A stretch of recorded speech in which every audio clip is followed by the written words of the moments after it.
team that have already managed to cause maybe an upset or two, but against teams that definitely don't match up to the caliber of DRX. DRX are looking to blast their way through into those semifinals after what has been an impressive campaign, taking down Cloud9. So we're going to get to see if TALON can do it for the Thai fans at home, or if DRX are keeping Korea on the map.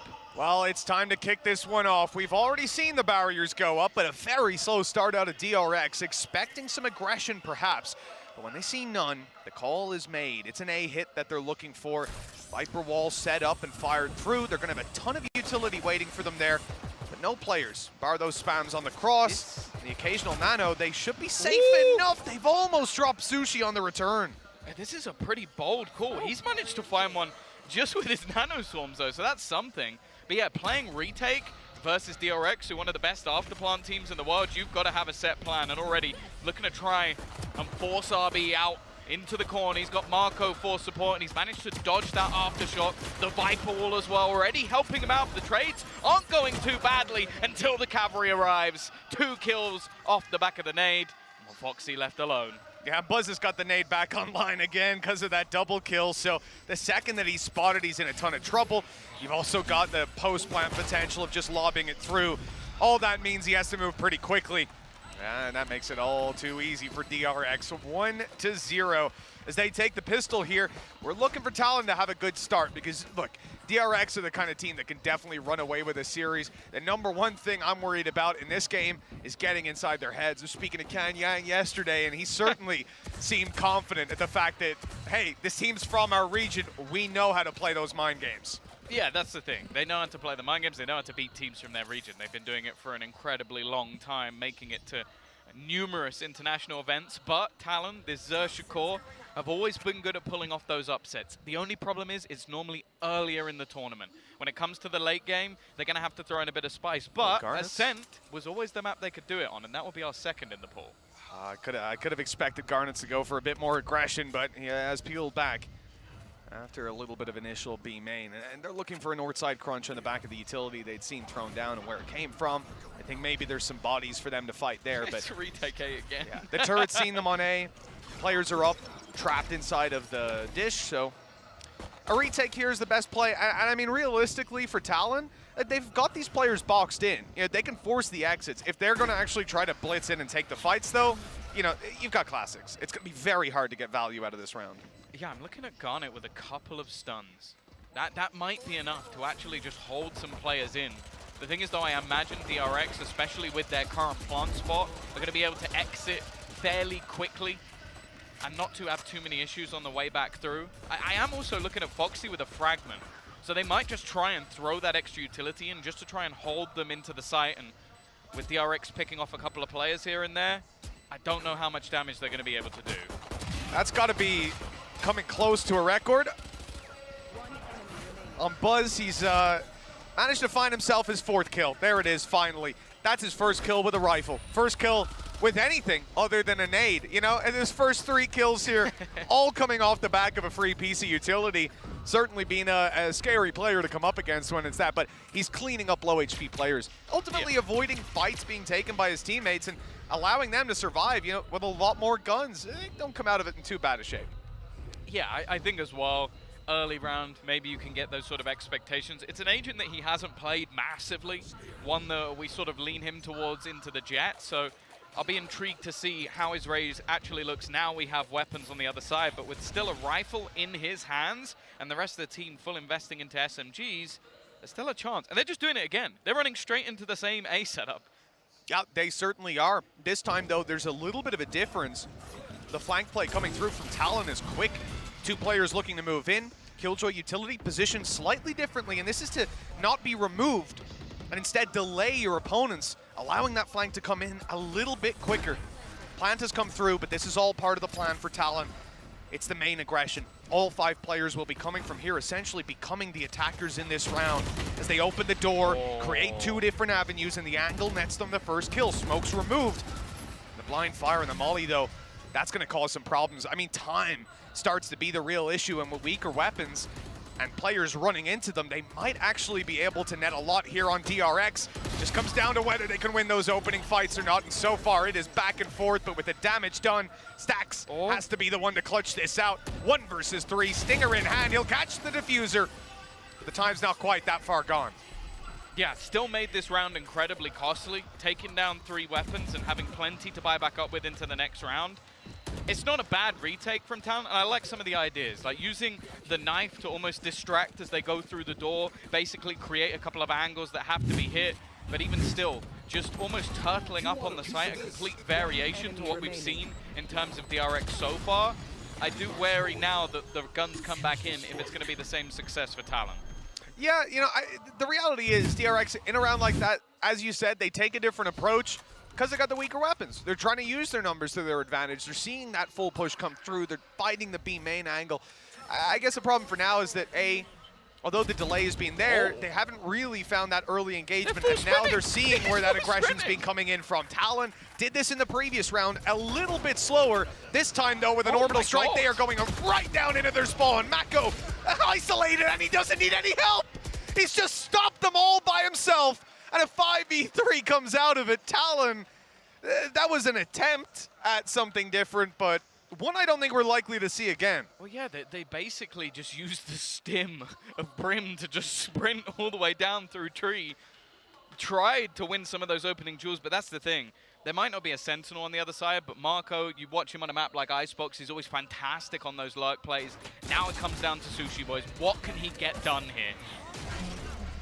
Well, he's in a ton of trouble. Every piece of utility on the other team coming at him. He somehow survived this long. And gotten a double! Sushi Boys! How has he gotten away with that? They're in with a chance, indeed, a probability. Just Buzz and a 1 versus 2. They know that he's in main. This round should have been done. But a monumental hold of that site. Buzz will use his blast pack to speed it up and look for a plant on B. A 1v2 retake. Sure, you've got a lockdown, but low HP on Sushi Boys. It's anyone's round right now, but this should have already been DRX's. Yeah, and that was a scenario where I expected him to get next to nothing with how much utility that was pushed into his position. But now the clock is at least in his favor. 85 HP, a little bit of shields alongside it, and a very low Sushi Boys. And that's the thing. They're so far detached from this scenario that he could be anywhere. They're going to have to clear all the close angles, probably expecting him to fight for an additional kill before getting into this clutch. And even using the knife and it being dodged, they have no clue where he is. Such a problem with that plant spot. Sushi Boys, 1 HP, easiest kill for Buzz at the start. HP? And now he's even lit up Foxy. It should be the round, but TALON again with low HP and against all odds. They have come back into this round and found 2-2. An unbelievable start to their series. Absolutely no way. The BS meter has gone straight off the charts. We're in round number 4. Just the absurdity of the initial aggression. Sushi Boys somehow managing to find a double spray down with a Bulldog. How is that all the same round? And then the 1 HP from Foxy to land in. All it took was a single bullet, and Buzz, well, you can already see the frustration. They should be in the lead here. Absolutely, yeah, DRX certainly feeling a little bit frustrated after that when we saw it in the cams. This could be an easy game right now. Economy ruined from TALON, but instead, they're having to fight back with weaker weapons. And that's what's leading the pace here. The Stinger on Stax as they attempt to take the site, but it is another retake setup from TALON, something they've done a lot, but they might not know there's already a player up close, and Buzz has managed to completely catch them off guard. A blindsiding push. He's got Showstopper as well. He could just try and take him out. Sushi Boys again is going to land a shot that, well, maybe unexpected. Garnet's found one through the Viper's pit as well.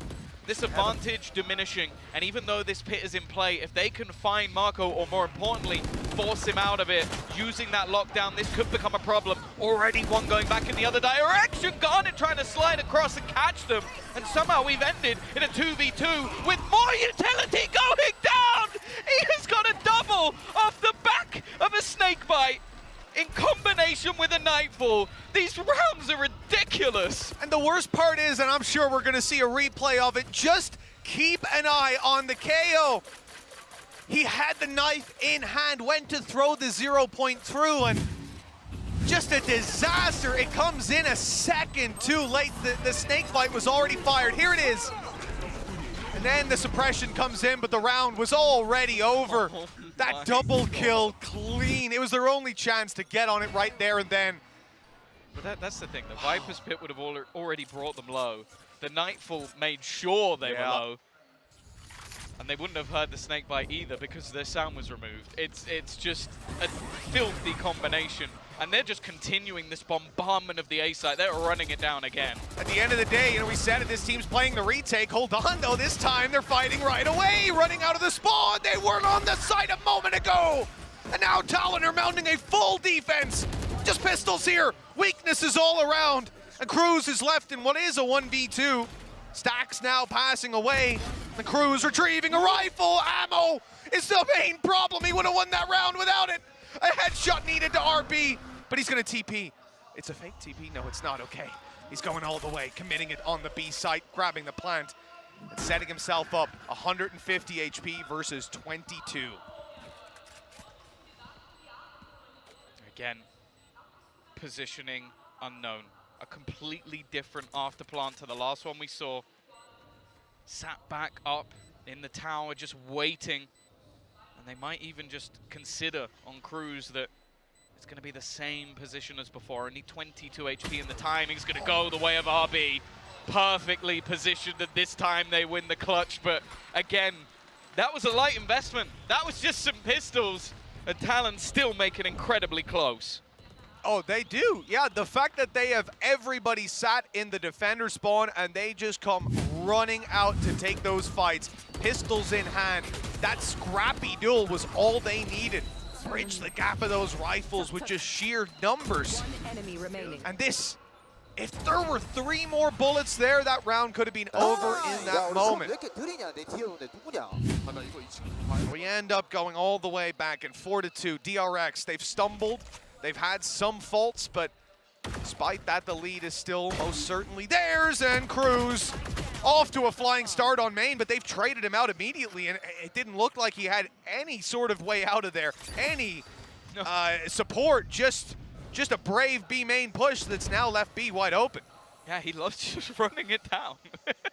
It seems like the immediate response is nuts. And okay, this time they get one at least, but it's still not the greatest of trades. Now, a Rolling Thunder available for a retake here. So the rest of the players are just pushing all the way through. The thing is, the info should be there. They've already gone all the way down, and now that wraparound should start coming in on the other side of the map. But again, they've allowed DRX into this afterplant, and it's going to have to be a stellar retake from TALON. I'm even just going to call for it now. At about the 60-second mark, there was nothing happening, but if we want to chuck a replay up at the halftime, or after this round, that was kind of weird. Like, they had a great setup on A main, but having to play retake sucks. Rolling Thunder can help fighting your way back in. Garnet's already down. Foxy able to find one, but carving out this map control doesn't seem possible. Too many bodies here, and it's Mako. He's been phenomenal so far, but not able to deliver this time. It's left on to Buzz in the 1v2. He spotted them both. The flash is good. Too good, as Sushi Boys claims another victim. TALON pushed to 3. They're doing incredibly well in these retakes, but they're always so scrappy. Like, it just seems like fights that they shouldn't be winning, sprinting through some of the players of DRX on the wraparound and maybe not expecting. I think it was Foxy. Cruz has a judge. It won't be right now, but in a future round, something to keep an eye on. They're definitely not trying it now. They've also got Orbital Strike again. RB going to try and take that initial control. I think they're wary at this stage of how aggressive that man likes to be. Already though. Whoa! Just to spam through, but the trade is quick. And then hiding in the smoke is Cruz. He's going to run through it. So aggressive in every move he makes. And the rest of the team once more are going to try and set up for this retake, Mitch. They've got lockdown. They've also got overdrive, but they're running straight through. So fast. That flash there actually going to catch Mako. The stun coming in from Garnets. He's trying to find some players, and there they are, right in front of his face. Swinging out to try and deal with this. Looks like he'll catch one in heaven. The stun is good. It needs to go a little deeper. Actually, the judge comes out. That'll do it. Looking now for the last man, Mako. Inside his orb, out he goes, and there's 2 players staring right at him. That defuse will come through on Sushi Boys once again. And we end up 4-4. A fantastic start for TALON, it has to be said. Being equal at this point, already a positive, but in the context of how they've gotten here, they could be looking at a 6-2 scoreline in their favor. But that's the thing as well, in these retakes, a lot of what it comes down to, firstly, okay, they've got the ultimates, but just the stuns that are being placed onto the players on site, there's not really anywhere for them to go, and you can see the frustration already starting to come in for Termi on the other side. It's like, they are putting themselves in position which DRX are renowned for pulling off victories, and they are losing most of them now. It's been a strange start to this map. Talon's map pick certainly has a unique taste to it. Look at this push-up again. They love their aggression in the early round, and you need it on a map like Fracture. This time it's the heavier side of the map they're pushing on. A main, lots of players here. And Cruz, of course he's going again. We hear conversations about how, oh, IGL Duelist is good because you can go out and fight and just keep dueling. Well, it looks like Cruz has that idea. Even against Sheriffs, he spots 5 players and he's like, I'm just going to keep going, keep fighting. In the end, that results in him getting the sight and a rifle. Oh, he's not going to be able to wallbang him. They're actually going to get the plant. Oh, never mind. Eventually gets him. Now, there is still a Nightfall, and we saw this in prior rounds, how they were able to combo utility with the Nightfall to get kills, but this seems very optimistic. They need something extra, and with Foxy already taking one out, Marco is left to try and win a 1 versus 4. He's at least got himself a gun, but that won't matter. Garnet at this point is just feeling so unbelievably confident with that Neon. And wow, after what was an initial decent start for DRX, TALON now have the lead. This is a pretty unbelievable start to the series for them. I know a lot of people have had faith in TALON since that first game that we saw up against MIBR. I know some have had it before, Vans, before you tweet at me, I know. But at this point, coming into this game, it's still so. We even had the discussion on the desk, actually. The question was asked, I believe it was Sue asked, at what point do we stop underestimating them? Do we stop calling them the underdog? And this is the thing, we came into this series and we said on the desk, no, like, up against DRX, they're still an underdog. Again, any other team, maybe not, but their play has been remarkable and so far showing a lot of ideas. And the main thing, Tom, when you play against DRX, they get in your head by making you play something else. TALON look comfortable. They're playing their A plan. They're getting aggressive, up in their opponents' faces, and Zest now in a ton of trouble for exactly that reason. I'm loving watching these guys. Yeah, they took deep B control with Tree, had a sick little smoke that went into some of the stuns that were thrown off the back. Now they've taken the same control and just making sure it's clear on the other side. Now, I will say the orbital strike to clear might actually bite them a little bit because it's the A site that's already been taken somewhat, but the spike crossing might be a little bit tougher. I don't think they know Buzz is here. In fact, they have no idea. No clue whatsoever. Stacks, though, has fallen, and that's the spike in the open. Might get some of the TALON players to play more aggressive sometimes, but right here, it's just going to be a Viper's pit and a plant. Garnet's finding control over main, though, so these players are stuck inside the pit. Do they try to go elsewhere? We're seeing the Buzz wants to, but Garnet's is a little too quick. Now Mako's all alone. He's suppressed, so he can't throw out his utility. Got to try to fight them up close. He got the man behind. But Cruz, he's had a good game, and I got to say, a unique playstyle. It's like watching an Angel on Breach or something from back then. The fact that he's alive at this point in the round is what's surprising to me, because normally he's the almost like the initial point of contact throughout this match. No, it is actually literally like Angel when he played this agent, right? But the only thing was, on the defense, that wasn't really his vibe. It was more the attack. He's just sprinting in. That was normally on, like, what, Split? Or Split, like and he would also just blitz those 3 smokes down and then go in, right? So he's not really a controller anymore. But right here, we're just seeing Cruz be like, all right, we're 3 seconds in, I'm rushing main. And I'm here for it. So this round, it looks like they're going to do the same thing, but on the other side. They're going to do an arcade pinch by the seams of it, because they've got so used to somebody pushing on Tree that they're now setting up different utility to try and deny them, and they're going to run all the way up and try and trap them. And he's going to catch him going all the way down to the rope. It doesn't quite get the kill. It's a little bit of damage, and the reaction from DRX is now, okay, let's try and get ourselves into the A site that little bit faster. Well, a quick kill by Stacks. That's caused some problems to try and play for the late round retake. Removed some utility, but they've still got plenty to work with, and it's Sushi Boy's ulti in hand. Still stuns to play with for Garnets. He's also got his fast lane, and Well, there's just a ton of opportunities to work with here. RB has spotted them out. That information is not very helpful. And even a nade going through now quite early on. And look at the aggression. You think because they've got them sectioned off, they'd want to defuse, but instead they're going to fight. Talon are bringing the fight to DRX, and they're winning every duel. Unbelievable play from this team. Now pushing up to 7 rounds and a half that has felt entirely dominated by them. DRX don't look like even a shadow of themselves. That was disrespectful. Like, that was them hit by a nightfall, so all of them had no sound and had most of their HP taken away, and they're like, okay, guys, let's keep pushing. Ran through their own When have you ever seen someone put a lockdown in play, said, okay, we forced them all back into this choke point? Everyone from that point goes, let's start the defuse. Let's make them peak. Let's have that last stand, that gunfight right here and now. And instead they went, give me 2 seconds. Garnet's is gonna just run into them. Run into the one angle that they're looking at, the only one they need to care about.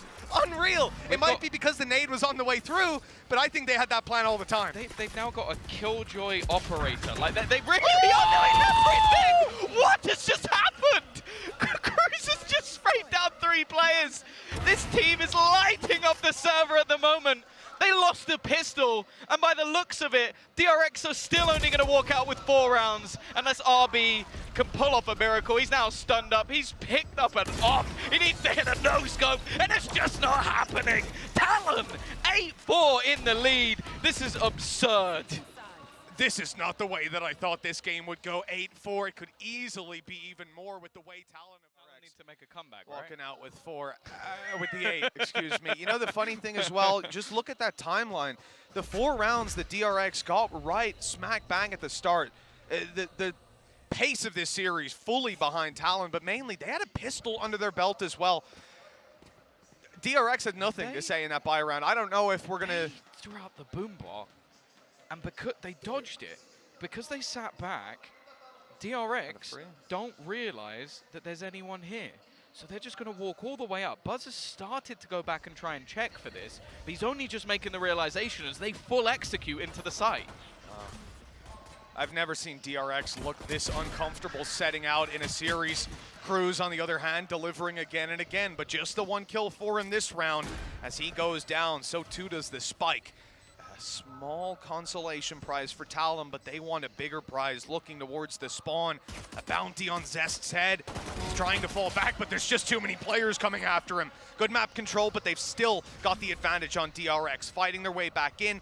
They can even start to defuse that Spike after the nano's gone, and the time isn't too far ticked. They need to pick up a kill on the cross here on that attacking side. Instead, they're gonna have to just run at this defuser and try to stop him. The time way too low. DRX, 2 out of 2 in pistols, still 3 behind. Yeah, the thing is, their adaptation on the fly there, it didn't work as well as they hoped. Like, they wanted to try and get aggressive to find some of the players, fight back, not allow them to go on the retake. But because 3 players came back through from main, the only chance they had was on the cross, and unfortunately, well, we did actually have some investment into the shadow step, which was basically the one thing that you kind of hoping he didn't have going into that round. So 8-5, as you said, another pistol on the board. There was a spike plant, but it doesn't look like we're going to get too much of an investment here from Talon. But you know what?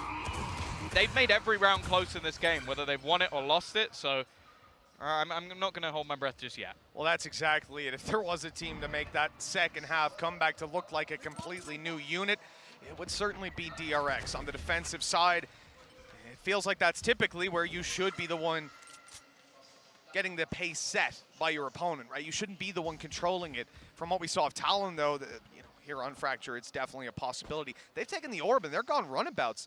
Moving over towards Dish, whether that's just another orb, but there's a spike there, too. They're trying to sneak their way in. Some spams in the smoke, grab kills, and, well, the late round B is certainly predicted. Oh, stun in. Oh, it hasn't actually connected somehow. Garnet has managed to make his way around the corner, and you know what? They'll get a plant. Nope, maybe not. Maybe not. Buzz was waiting. And Foxy's lurking. Yeah, I think it was around just an attempt to do as much damage as they possibly could. Unfortunately, it ends up as a Prime Gaming. Flawless and DRX are definitely building their way back into this game again. Oh, yeah. look, the pistol, the follow-up, we've seen this before, but remember, they won 4 out of the first 5 rounds and nothing afterwards. For DRX, this is a bit of deja vu. It's a repeat of how we started out the previous. But with the side swap there, there's definitely a tangible difference, or at least there should be. This is the round that TALON won the last time around, and you know, for them, it's understandable coming in with your rifles. Well, it was still hella close, though. It was like, I think 2 players survived. Yeah. Not It had been a messy economic start as well. That leads to that. I mean, DRX losing 1 to start with, it's not ideal, but it's expected in a round like this.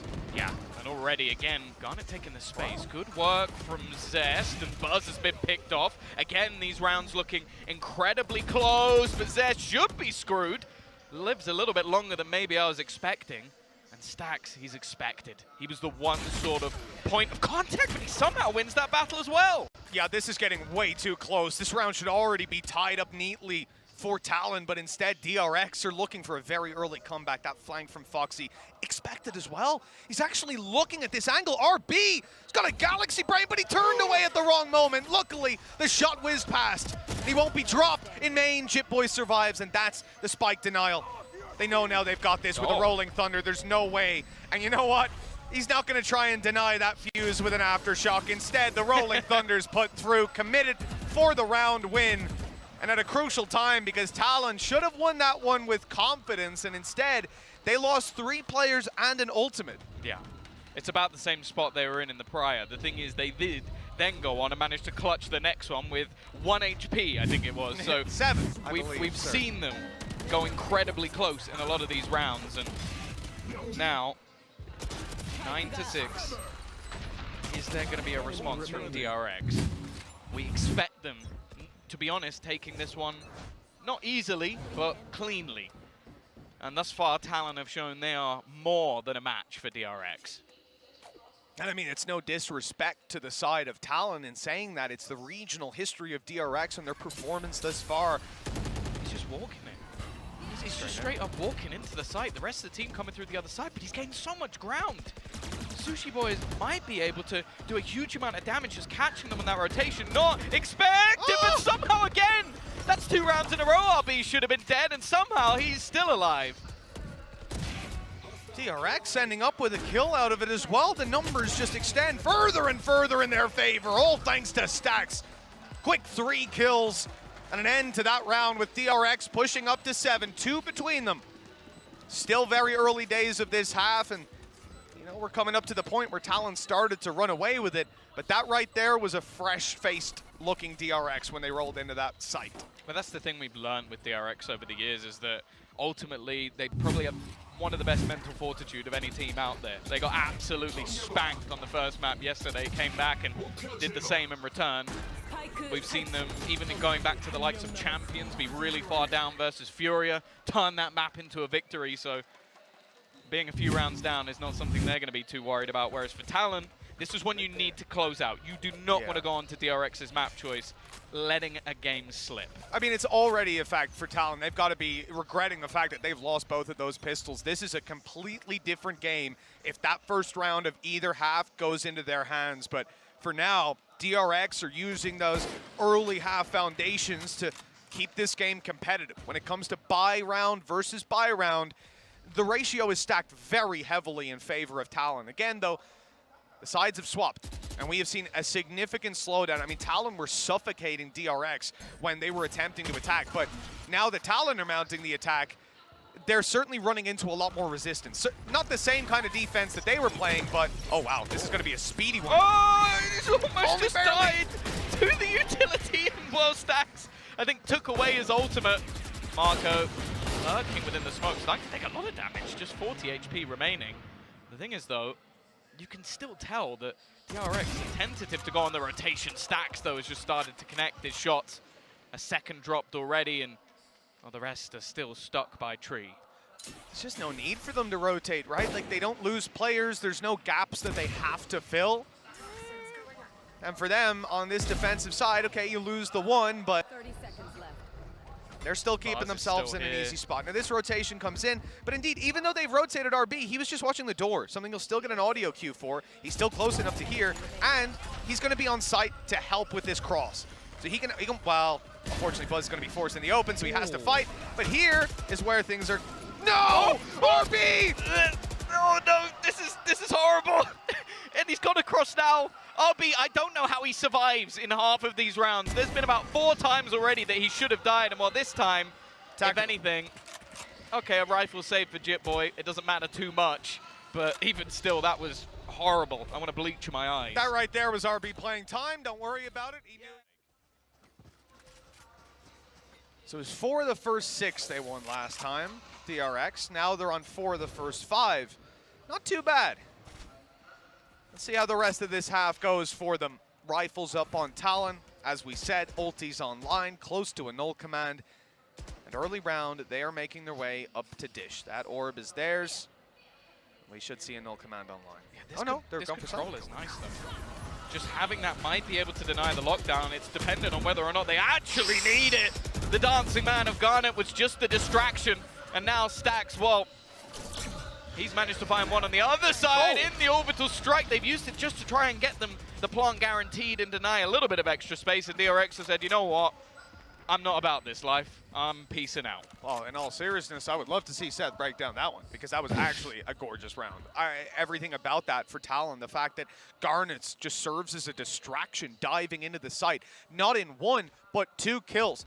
I love this guy. He's so good. He is a stand-in. He's just supposed to be replacing a dude who had surgery, replacing Patapan at that. Those are big shoes to fill. Historic shoes within this game, within other esports titles too. He comes in as someone relatively unknown, regionally all right. 18 years of age. 18 years old in front of a crowd. And this is what he's delivering. Okay, again, in that round, he goes on the site. He distracts the player on site so that his teammate can grab the kill. I believe it was Foxy. Yep. And then a stun comes in. He's staring at the main guy, spraying away at Buzz, telling him, oh, look at me, buddy. I'm going to come kill you. I'm about to dash in. And Buzz, rightfully so, looks at him. And then his teammates come out of main and kill Buzz. I think it was Sushi Boys. Just look, he's going down. He's distracting 3 of Stacks that killed him. So 3 different players are fighting that man. He kills no one, but he wins the round. Have that null command, being able to fight into the site early on, straight blitz. I almost expected. It looks like a south side crunch going to be attempted here. Oh, wow. Gets hit by the turret. Good counter to a showstopper. An insta-dink, and then the turret kills him out. That is about as cursed as you can be for Buzz. And well, we've seen Talon do that many rounds with those tree pushes, but I don't think any of them went as bad as that. Well, Timmy's opening duel stats looking pretty solid in this one. 2 rounds between them, and DRX man disadvantage. Showstopper removed from this, and we have a minute on the clock still. I think it's fair to say Talon can take it where they want to, and where they want to go is onto the B side. Lockdown comes into play. They have to move. There's nothing you can do to counter this. It's a bait play. It's a bait play. They're trying to go back to the A side, but once again, DRX haven't moved all of their players. Marco, he started to move, and he's going to go down for it. Cruz was none the wiser that he was even there. The thing is, though, this will allow for the rotation. They've spotted that cross, and Zest has gone through. He's trying to get into the site as quickly as possible, knowing that their afterplant has been sublime. But it's even better for Talon when they try to fight them. Face forward, it works out null. As 11-8, Talon are running away with this. DRX might be strong in those regional matches historically, but this opening map certainly not looking good for them. The turret besting Buzz puts them 3 rounds up on Talon. They only use their lockdown, so they're still going to have a null command to fight their way through. And look at the frustration visible. DRX. They're facing a challenge like they've never faced before, and this is single elimination. They can't afford to make a mistake. They can't slip up here. And right away, Talon not giving them a moment of solace. They are on their way towards the site. Fast lane goes up, and the fight is bad. Buzz having a mare. Nice shot from Zest. Oh, a chance to even get 2, but then the trades come back thick and fast. Only 1 man standing, and Stacks is down as well. They fought from a deficit in their prior match versus Cloud9. It is looking like they're going to have to fight from a deficit again. with a 4-round advantage, a streak of 3 for TALON, and just 1 needed to take this map over the line. I'm not gonna lie, I think most people expected this to be a fast game. A 2-0 of sorts and DRX sauntering their way into the semi-finals. Right now, we don't know if they're getting there at all. No matter what player, what coach, what region they even come from. I spoke to a lot last night, and the common theme seemed to be, is this finally Korea's time? Is this DRX, Vision Strikers, finally having their moment at the top? And it, you know, it looked like it. I was starting to believe. But it turns out this actually might be the Thai era. TALON coming in with some incredible performances so far in this tournament. We always had that little caveat of like, what if it's a top 4 team? Are they there yet? Yeah. Sure looks like it. Rolling Thunder right away. TALON, they got Stacks to deal with. He has been a consistent, phenomenal factor, but for Garnets to pick up the back line, to lead set. Hold on, there's the flank from Mako. The spray was a little whiffy, but he got there in the end. Yeah, and this allows for the rotation. They were pressured, the flash is avoided, but Buzz, he's gonna come out with 2. Finally stepping up to the marker, and the trades are fantastic as well. Leaves just Sushi Boys. 1v4, and he has to try and get past Marco. He will not be able to. DRX, this time they catch them before they can throw a spanner in the works. And they're still fighting their way back through, but there is so much finances available for this TALON squad. They are not having any troubles at all. Garnet's still so much fun to watch. Early aggression out of him, and to be putting DRX in a position where they're on the back foot so frequently. I mean, we're actually seeing this team have to not only think about what you're doing, have to set up for it, and even then, having Zest in a good position to catch that push through from Garnets. The dude's just winning the fights when he goes for it. Like, you kind of, it's not even just about predicting them. Even then, it's hard to follow through with the win. DRX need 3 in a row. They have some ultis to play with, but they've got to be cautious about when they use them. They've got to preserve them, and Mako barely preserved his life. He might have to use one now. Viper's Pit to try and slow them down. They're going to take positioning below. Now, Opwise on the other side, there's not much. Sushi Boy is just almost trying to find that initial pick with the operator, and there's aggression all across the map. North side, Zest has taken that control. A main still held by Buzz. They are almost sandwiching them at this point, and they have every piece of information they could need. Yeah, it's a great starting point for this round. DRX have definitely set themselves up for success in the flank from Zest. No better than any other opportunity they had. Still just 1 kill for it and no responses. I mean, here for TALON getting to reset, that's a pretty damn good start to the round. Already going back. That's the thing. They have started to do the same thing again and again with these rotations, so they have to split 2 and 2. They're so wary that there's going to be a push back in the other direction. Bear in mind, Marco already tagged low on the site, so he needs to just sit back and relax and just support onto Stacks, but that's exactly what he's done. And now, with a late move back in the other direction, it leaves Cruz to try and fight alone on this side of the map. He might just be able to get an afterplant, but Stacks is rotating back around. Oh, this could be it for Stacks if he has the timing, and the shot is hit every time. With Cruz down, the round follows, and DRX's comeback may just be on 2 more to push us up to an overtime. And right there, you know, it was I feel like a blip on the communication spectrum. We ended up with Mako playing anti-flash behind that wall, but they actually just spotted Foxy on the other side of the map. So they knew at that point, you're not gonna end up with a flash coming through. They could put 2 and 2 together in time. He just got executed. Despite that though. The thing is as well though, like, I feel like TALON right now, they're trying to play so much with those rotations that it seems like they're very, very split on a lot of these battles. And it's giving some individual fights to players like Buzz, which, okay, initially he was losing those fights. Now he's starting to come back into the game. This is definitely starting to slip away from TALON, but they do have some really strong ults coming into this round. But again, DRX, they haven't actually used any of theirs over the last couple. Quickly back across the wire. Foxy's going to be bailing. Full south side play out of TALON. They're looking for some control on this B side. Gotta get themselves arcade. Cautious of any pushes. But with no utility watching north or south side, I mean, at this point, it genuinely looks like they were just waiting for the aggression. They very much expected it to be coming through. That is a very interesting Viper's Pit. They're going to play further off, but what control does this give them for the late round, you know? I think they were expecting the push to come from that position in Arcade, but it has also held them in. If he goes through the edge here, Sushi Boys has a free kill. He's just trying to play the timing, and actually the pit's gonna get dropped. He's just let his teammate die dropping that, and Sushi Boys comes out with both. It couldn't have gone any worse for DRX, and now the remaining two are trying to make that space back in. There's so much still to find, and although it's a little whiffy initially, it's Buzz to try and face off versus 3. The turret even giving them the info. There is no hope for DRX. TALON have taken map number 1, and tell me now, who predicted that? They are making noise down there in between. I mean, the entirety of this TALON roster delivering. Garnets has to be a take-home name after this tournament. He has been unbelievable. The role he's playing here as well. I mean, he's got more assists than I can count. That board certainly doesn't show.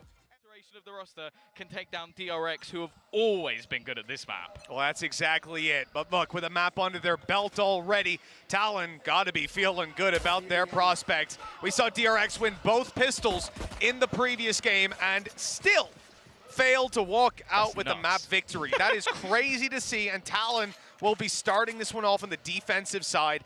Heavy stack on B. Late rotate from Foxy to spot the mid push, but DRX are running, by the looks of it, right into this stack. They've left the spike outside B. We don't expect a push just yet with Mako's position. This stack is nuts. It has the full setup of Killjoy's utility, the turret playing contact on the stairs, so that when they dash into the site, it's basically just going to be a 3-man stack up. They've got Foxy trying to spam on the cross, and he's doing damage. Even going to get the headshot onto one of them, and now they've realized that there's a stack on this side of the map, but it's too little too late. They're stuck in the mud. Fantastic play by TALON. They expected DRX to take it this way. Read like a book. And the Sheriff spams even coming through. Attempted wall bangs here, and the pistol stack still alive. He's going to try to get himself onto the site, but there are so many players to deal with on the way through. Still with an option to take it elsewhere. 30 seconds on the clock, but they've committed so heavily at this point. And in the end, the spike will be dropped, leaving Mako to clutch it. 1 versus 4. He's already got the first, but that is where he'll be finished. TALON have found a pistol, Tom. This is not looking any better for DRX. What a read. Like, to not only have 3 players in the back towards the boathouse, have your Killjoy utility. So it's not even like they were using that utility to try and delay and slow people down for rotate. Nope, that was their whole plan. Their whole plan was B, and they just read what DRX were going to do. Someone has been watching that tape. Oh, that they have. And for DRX, you run into that opening pistol and feel like they expected everything that you were going to do. They predicted it perfectly. It's something that can certainly start to get into your head, and it feels weird to be starting map 2 and talking about TALON's conditioning, about the mental situation DRX are in. I expected to see it the other way around. This is an aggressive push down mid. TALON are swapping sides entirely. They've decided that they actually wanted to start on the attack here. They must have made a mistake during the veto. You have to remember that because they're going with this triple initiator composition, they don't have a sentinel. So that's actually one of the biggest dangers of the comp that DRX is running. It's the flank. And right now, they've just got them surrounded. They had to try and attack out. Well, DRX will take a plant, but that's absolutely all they're going to get. Another Prime Gaming flawless round coming out of the likes of TALON. And as said, thus far, they have had the read. They avoided anybody falling here. A flawless round. Not committing an A main hold. Everybody on the same page. They're fighting for short. They're having their flank come through. And then they're playing passive towards the spawn. You know, it's remarkable. Even Garnet's having that get out of jail free dash stops him from being traded. And at any point there for DRX, they're as a group, they're looking forward and attempting to kill the first player they see to take those trades. They couldn't find a single one there. It's unbelievable. What a start, 2-0. This is where DRX need a response. Barely done any damage thus far in this game, and they have been read like a book. Foxy Already pushing very deep. They did this on the last map, but pressuring on Fracture is one thing. Pushing this deep on Ascent is another thing altogether, and Garnet is just hoping for a miracle shot of 2, but you can see the hesitation on the other side of things. Gonna force him back with the drone and take that control eventually. Well, I think he actually hit the top button on Buzz. You know, it was close. So you got to give that Marshall some credit, just a pixel or 2 away from the kill. DRX obviously up against very weak weapons in this round. Only the one rifle in the form of the Bulldog on cruise, and that's on the A side. So for the most part, this should be a very easy round. They've certainly found the weakness of that B site hold. Although Sushi Boys has been remarkable before, he has to hit absolutely everything here. And nothing will be found waiting for some utility to come his way, but it was just Buzz dry swing in the corner. Yeah, they gambled again. That seems to be what a lot of this defense is about, especially in the early rounds. They went for the A stack, and this time DRX have waltzed their way into B. Now with these sort of weapons, you've got a choice to make. You can try and battle back in, have a chance of winning the round, but a diminished one, or you try and make this as costly as possible. Well, on their way back in, Talon have a lot to deal with, and for them, just, well, trading out the weapons should be the goal. They get nothing. 2 quick kills. The players left to just attempt a few spams through smokes, perhaps as they're exiting. And in fact, are they even looking to fight Foxy here? They've spotted him, but no, they'll take it towards main. Let him die to the spike. Certainly seems to be the correct play. Yeah, don't give any weapons up. Don't give him anything extra for this round. And while DRX are going to come in with a Prime Gaming flawless of their own, keeping every single member of the team standing, and it'll give them a very good stance going into this next purchase. One thing they won't have, however, Mitch, is going to be that operator. Garnet's going to be pulling that in, a chance for him to really fight mid. And that's the thing. Sushi We've already boys. seen that happening over the last one. Oh, Sushi Boys. What weapon is that in your hand? He's been saving up his credits a little bit, It's Tom. this contact play. We saw this from them, like, Yep. I think, over a year ago. It's like basically using the turret so that if anybody walks in that direction, he's just going to spam the living hell of them. Well, he's going to do it anyway at the beginning of the round. Garnet's operator in hand, looking for a fight on mid. They're aggressively pushing up mid. Flash ready to come out. Push should follow. And it's off contact that they see. This is a smart strat. And the Odin is actually pushing B main.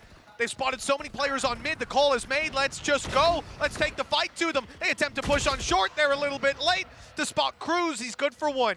And Sushi Boys flank, okay, not going to serve the purpose, but that short hold has done enough here. They're set up for a 3v2 retake. And in all seriousness, the Odin combined with Foxy's utility. Oh, never mind. Foxy's utility is gone. It still leaves Zest low, but this definitely becomes much more of a troublesome retake, trying to get back in that little bit too soon, and 2 weapons that definitely aren't the best for retaking. An Odin alongside an operator. Still a little bit wary of Heaven, though. They haven't spotted Garnet's just yet, and already being forced out. Marco goes for the peak, and now it's left on to Zest. 30 HP, just trying to hold on, and the rifle's already been retrieved, but he's dancing around the side, spotting his opponent, just trying to buy that little bit of extra time. 11. Even lower he goes, but he's still going to take it home for DRX. Zest with a 4K and a second round on the board. Unbelievable stuff for Zest. That clutch will get you right back into the game. Talon, just that little bit too greedy. A 3 versus 2, and the fade. Obviously having the position, just thought, I can break this, I can get the kill. And look how close it was. Yeah. Devastating. But in the end, just 11 HP makes all the difference. We even saw the swap from Garnets over to the rifle, knowing that player had such low HP. We saw the swap from the Odin to the rifle, but both shot off first in order to tell them, hey, there's no operator, guys. It's all good. Go ahead and swing. And that did get the kill in the end. But 11 HP, a small margin, and that's all that defines it. Talon now neck and neck, and DRX, they've lost the pistol, but they're back in control of this game. They should have the lead here. Remember, as you can see, Talon don't have a lot to work with, just a few pistols, and already the element of surprise in B main is clearly not with surprise elsewhere. They pushed all the way through A. There we go. At the top of mid, but they're never going to check top mid. Why would they expect anybody to be this far forward? Now the flank's coming through the spawn as well. The rest of the players can start to really hold in towards this B site. It's just going to come down to timing. And Crew's now spotting them going in this direction. They can try and stack the remaining players up and buy some time. The smoke even coming through might delay them at least that little bit longer. Certainly while they set up the utility to breach through, they're now grouped. Flash is going to come in, the push is going to come through. That's from the attackers. They both actually flashed at pretty much the same time, but the defenders are so cautious about going in until that flash comes through. Garnet's then able to take a double on the back of that utility. A triple, in fact, the Blade Storm stopping them in their tracks. TALON with a remarkable thrifty round. And DRX, they might get a 4K clutch to equalize, but they will not take the lead.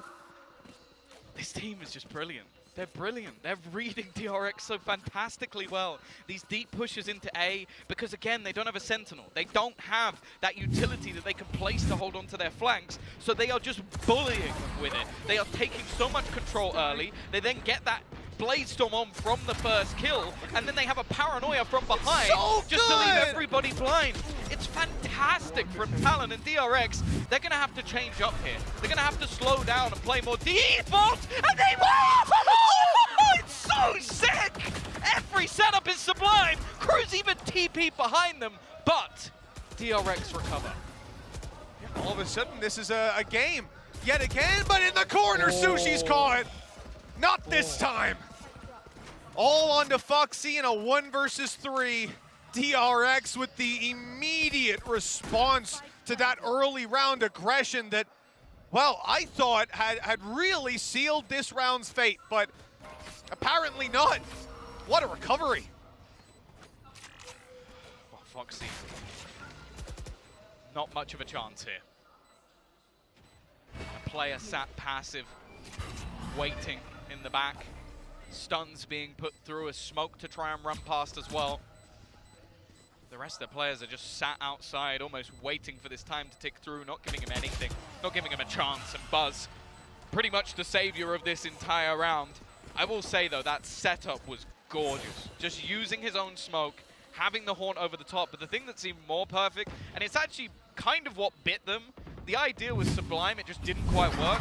They used it from the shadows to TP into the spawn at the same time, so while all of this havoc is going on, a player is then behind them, but some of their own utility catching off and just stopping them as they try and peek back through. Cruz did also massively whiff. I think he shot like 15 bullets and didn't take the kill on a guy that didn't see him there. So, you know, in those sort of moments, you can't really account for whiffing. Yeah. But certainly the push up, and we've seen it before earlier in this tournament, a similar strategy with a recon dart. TALON attempted a pistol push here, but that has been put to bed immediately. And even Sushi Boy's getting spotted here on the B site. They know what they're in for. That's the thing, DRX is starting to adapt. They know in these sort of rounds that normally you want to group up. Normally, oh, that's nasty. Normally you want to try and play this one as a 5, so that versus pistols, versus weaker weapons, you can easily trade out and not risk any guns. Well, you can't do that versus TALON. You don't have that flank watch, so you have to just double up, hold the map, watch for their aggression, and now the real thing will be, what else have TALON got? They have shown their hand. They've shown some of their ideas to DRX, and DRX have taken them and used it against them. I was about to say, if this man was about to nightfall A main, then we should probably check NPC. I don't know what's going on, what he could see ghosts on his monitor, but it's a little misclick. You know where he is at this point, 60 HP. Credits aren't that bad for the rest of the team. You know, he can try to take some weapons out of DRX's hands, but yeah, his chance is not too high. That is the lead back in DRX's hands. They have found it. You know, this is a team that started out the series with a 2-0 lead, a 4-2 lead. And I think this is the first time they've had it back since. Prime Gaming flawless once again. It does almost feel like right now, DRX, they're the structure, they're the calm, and they're just trying to fight against that storm. And if they can, they'll win this map, maybe comfortably. But it does seem like the depth of ideas for TALON, I think credit needs to go to Zeus, to Cruz, who I think is now calling for the squad. They have got so many cool little things that they're throwing in here, but they are still behind. Prowlers traded out on both sides of B. A very interesting setup when you take a look at Talon's Killjoy in particular. Obviously, when you look at RB having his ultimate, makes sense that you're not going to be playing too close to your utility. The turret holding mid, the alarm bot for short, and nano swarms on B. There's 5 ults here for DRX.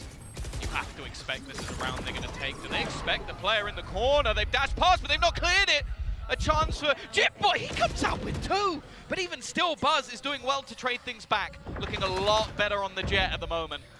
Oh, good kill. Fantastic stuff from Sushi Boys. Damage done. And it makes it all too easy to close it out in the end. 4-4. The good response. And look, a different feel, a different vibe in that round for DRX. One that I think they'll be they won't be too hasty to go back to. Yeah, I think the fact, though, that you sort of had a good again, like just having a player in this corner, it was like they expected this push to come through short. Even with the Nightfall that gives away, or should have given away where he was, they don't check it, they don't clear it properly. And obviously, I don't really feel like it's the job of Buzz. He's got to dash into the site. Somebody needed to clear that on the way back through, so a few mistakes, and I think that was the same on the last map as well. DRX not looking quite as clean as usual. And again, we've got this mid setup based around that operator. But remember, the last time they had this smoke, they flashed through it. Recon gone out, didn't catch him. Okay, eventually the third piece of spotting utility finds Garnets, and he's been headshot through the wall. Left to 40 HP. A push comes out of it, though, and he's able to find one. Flash down low, still going to blind the whole pop. Cruz has supporting fire. This is a fantastic hold. Talon dominating middle. And although Mako's walked through on A, well, that was maybe not the play, Cruz, I'll be honest. Ambitious as it was, he's still got a 1v4 on his hands, and these players are lined up in a firing squad. Lead back in Talon's hands, and it is going to be a scrappy end to this half. See, this is what I remembered from this Xerxia core. This is what got me excited about this team in general, to maybe catch a few teams off guard, is they are so good at these mid crunches, and it creates a scrappy environment. And that's not where DRX thrives. They're one of the most structured teams we have in the entirety of the VCT, and a team right now is going, oh, you want to take mid? Well, how about here's an ult peek, here's a flash, here's another. On mid, this time again shifted back to that B setup, and we're just going to see this constantly. They do not want DRX to be able to read them, and so far they've been doing a very good job at making that a difficulty. You're gone. You're done, Shirley. Just about. Oh, it doesn't matter though. Foxy manages to get a pre-fire in. He's got his Nightfall. He can't afford to go down here. And I think Cruz has just spotted Mark on the other side. Now bear in mind, he only has a pistol. Nightfall goes through. He's down to just 15 HP, but he will make his way back to the site. The problem is they have no extremities left. They are stuck within B. Well, the nade at least to clear the corner. They're going to be quicker on focusing up on the site. Good flash through, but there's a player right beside him. He's still Buzz got one. hugging the wall, able to grab one. What was that? A shorty attempt. They're all lit up on DRX. 1 HP on Buzz. Seized, but he's surviving for now. They're taking their time on the way back through. That might be time enough for DRX to set up to take these fights, but it's Stacks left alone to hold on, and he cannot do it this time. The time plentiful for Talon to finish off this defuse, and they've at least guaranteed themselves 6 at the half, at even scoreline at worst. There are times where I wonder if they know what's going on. Like when you see a player like jump in and another dash through and just fighting around this cosmic divide. All in all, it's not an awful round for DRX considering the investment, but they threw some ults into that. They expected to have the opportunity to actually be able to win one, and although, sure, you saw a Nightfall go through on the other side, well, now they got a Blade Storm. Now they've got themselves a lockdown, and honestly, after what Cruz attempted in the last round, for the first time ever, I might be excited to see what's going to happen with a From the Shadows. Oh, here we go. I see players outside B, and I see a man with patience holding an Odin. The worst part about this strategy is he is playing contact off his turret. Yeah. That might be the... Or Foxy. Well, that's true. And indeed, there's the Prowler on the other side coming back. Still no spams. They are holding this in their back pocket, waiting for DRX to make the move through to reveal that they've actually got the ability to wallbang to take those fights, and it's actually leaving DRX in a spot where they're waiting for the B main aggression because of the utility that came in earlier, and now I think they'll start to make noise elsewhere. They want someone to push B, but that's just never going to happen with the setup that's in play. Well, they did have a push on the other side of the map. The patience of DRX almost rewards them. But this could be a very nasty surprise. They actually sent 2 players, and now the peek through from Garnets. He's not low, but he's not going to land the shot either. They're going to pressure onto short, but the paranoia is going to leave them. Nyon completely blind. A second flash going through, but they spam it. And Buzz and RB combined to get a double opener. The only player anywhere near now is Garnet. Well, no one's fighting him at this point. Well, he has the operator that they saw earlier on, and they've heard the Blade Storm pop. They know this is a man with a deep utility belt. And facing him on range is almost certainly a death sentence. Now spotted to still be on main. It's good info to work with. They have lost Zest on the other side, and here's the Odin. Blind fire, of course, with no utility to reveal just yet.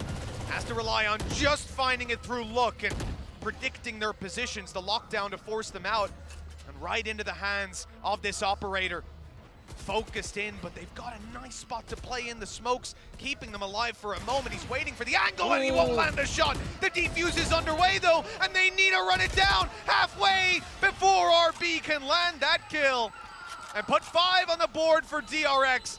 Not down and out of this half yet. Still close for comfort, especially with that lockdown forcing them all the way back, but DRX do well.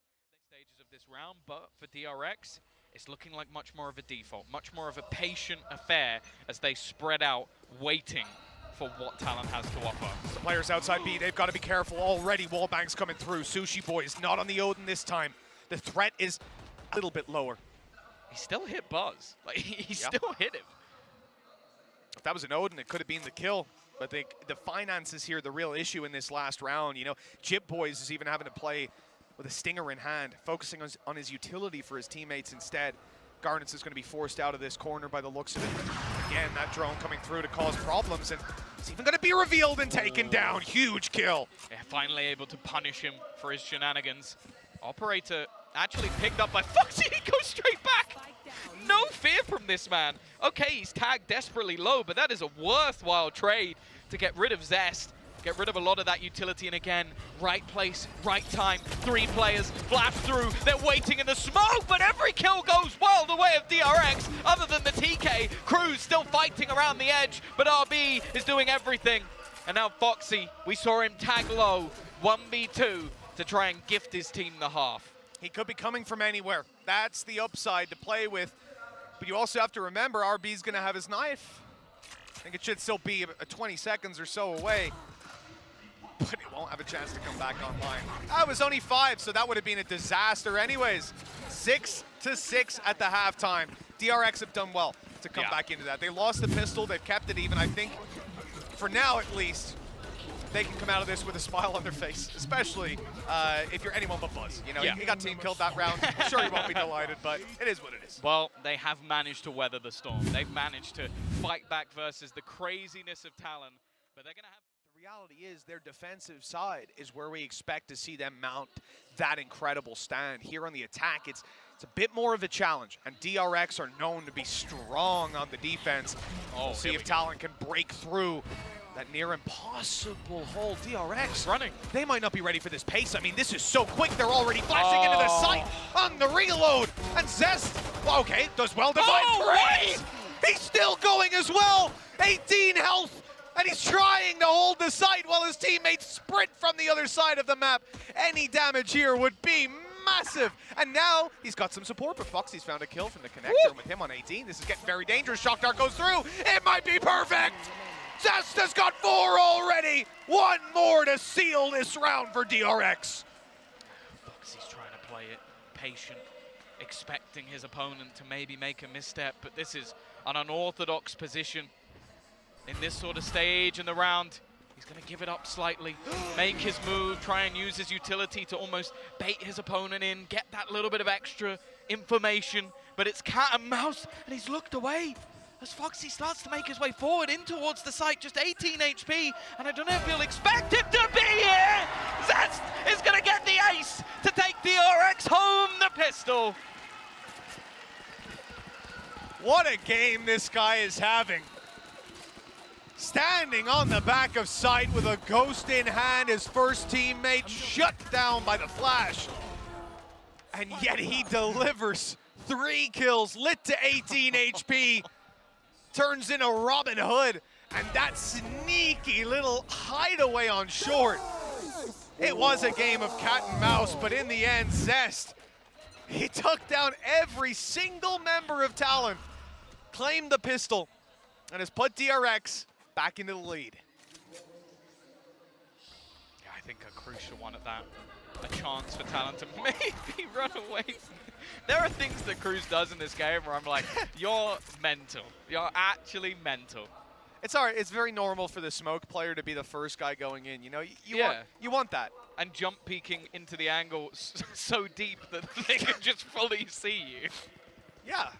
Again, that's just standard smoker play right there. So that's what we want to see out of our controller, out of our Omen. They're going back towards him again.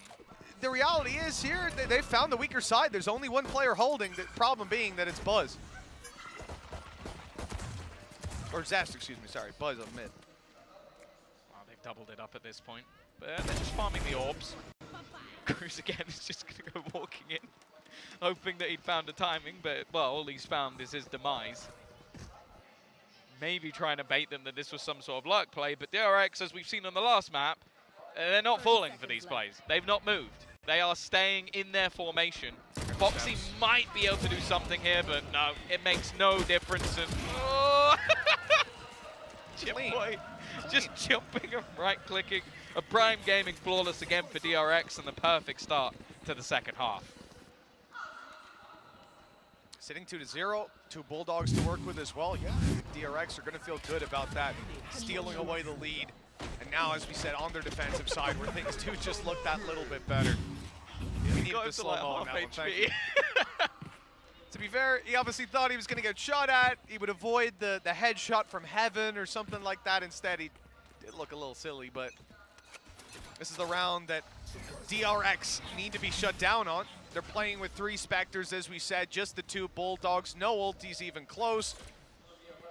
Huge advantage for the attackers, and if they are to stop DRX from running away with this, we want to see it here and now at least. Again, this split coming through. Buzz in prime position to cause them issues, but Garnet once more with a sublime entry. Zest at the back of the site still can't be dealt with, still causing problems, and he combines along with Stacks. It leaves Foxy alone and surrounded. He doesn't stand a chance, just 26 HP. This B site seems to be closed for business as Zest the first time gets an ace, and this time comes out with 3. Well, I said ultis weren't exactly close to being online. Zest has got his. You know, when you're playing like that, I can't really be too surprised. 9-6, 3 rounds on the board this half. 2 of them were entirely Zest, just holding that site. I cannot understand how he's able to dance and move around. And a lot of it comes back to a player like Stacks, who had his own incredible little interaction with these attackers, walking past them in multiple smokes, barely missing, and then stampeding behind them. So one guy turns around and goes, oh, someone behind us, we got to kill. And then out comes Zest to help out. Everything I see about this team, about both of these teams, honestly, is beautiful. But right now on the defensive side, DRX certainly seem to have control over those reins. Yeah, I think the main thing you have to look at with DRX, and it's always been something we've given them credit for, is communication in what must be absolute chaos. Speaking of absolute chaos, Sushi Boys has bought an Ares to try and wallbang. And it's even more peculiar because they should know by now that Zest has basically been playing backside at every single round. Yep. It's an ambitious play. And I do wonder if it comes down to trying to take that orb, the fact that you'll often see a shock dart come through, and if that's fired off, you know, with the Ares, it's not a guaranteed kill, but it's pretty damn close, especially if you can see where that shot came from. But yeah, again, that's a big gamble for him being up close. The economy allows it to take place, I guess, so go for it. I'm a bit curious how he's going to fare when it comes to just open fights. He might not need to do anything. Luckily, Garnets has been dropped. Some hope for DRX as they hold on tight to the site. The Ares, well, he did take Stacks down with a headshot, so there you go. Worthwhile. There you go. He got 1 kill. But again, DRX looking incredibly controlled. I think the interplay, the swings to give space, Marco doing well as the rock within the site. It does seem like the Korean powerhouse has started to awake from their slumber. And now if TALON are going to do it on Ascent, It needs to be now. It does. Yeah, we've already seen the start of this round. Pistol goes DRX's way. Bonus round goes their way. The follow-up just there with pistols. And, you know, as much as it is still, we're only 4 rounds into the half, because of how the first half went, DRX are on the home stretch. If they win this round, they're pretty much guaranteed a 12-6. At that point, you really do start to think about Icebox and map where DRX are innovating on the daily. That was so close, and nade in. And trying Bullets just don't land on the way through, and DRX have gotten out with a man advantage. Barely any damage for the trouble. They used a lot as well. They threw a season, but it was a little bit late to catch him. Just trying to reactively catch out Buzz, and That's what they were unfortunately, waiting for. it hasn't worked out. That shock dart, if it came in last round, it could have been scary what they'd be up against, but this time, not so much. God, lockdown available if he takes it. On the other side of things, they have the Hunter's Fury available, so they will be able to destroy it. Although Zest is, okay, that's a dart and a half. Instantly going to start trying to throw out some of his utility as they pressure into the site. Again, Stacks just looking for that timing, but this time the trades are even. However, with already a man advantage in hand and still a man at the back of the site, there is still work to do. Great flash, that's caught Buzz completely. No way he hits that shot. So we're down to the shorty, up close to try and delete them, and a right click from Foxy puts them back to a 2v2.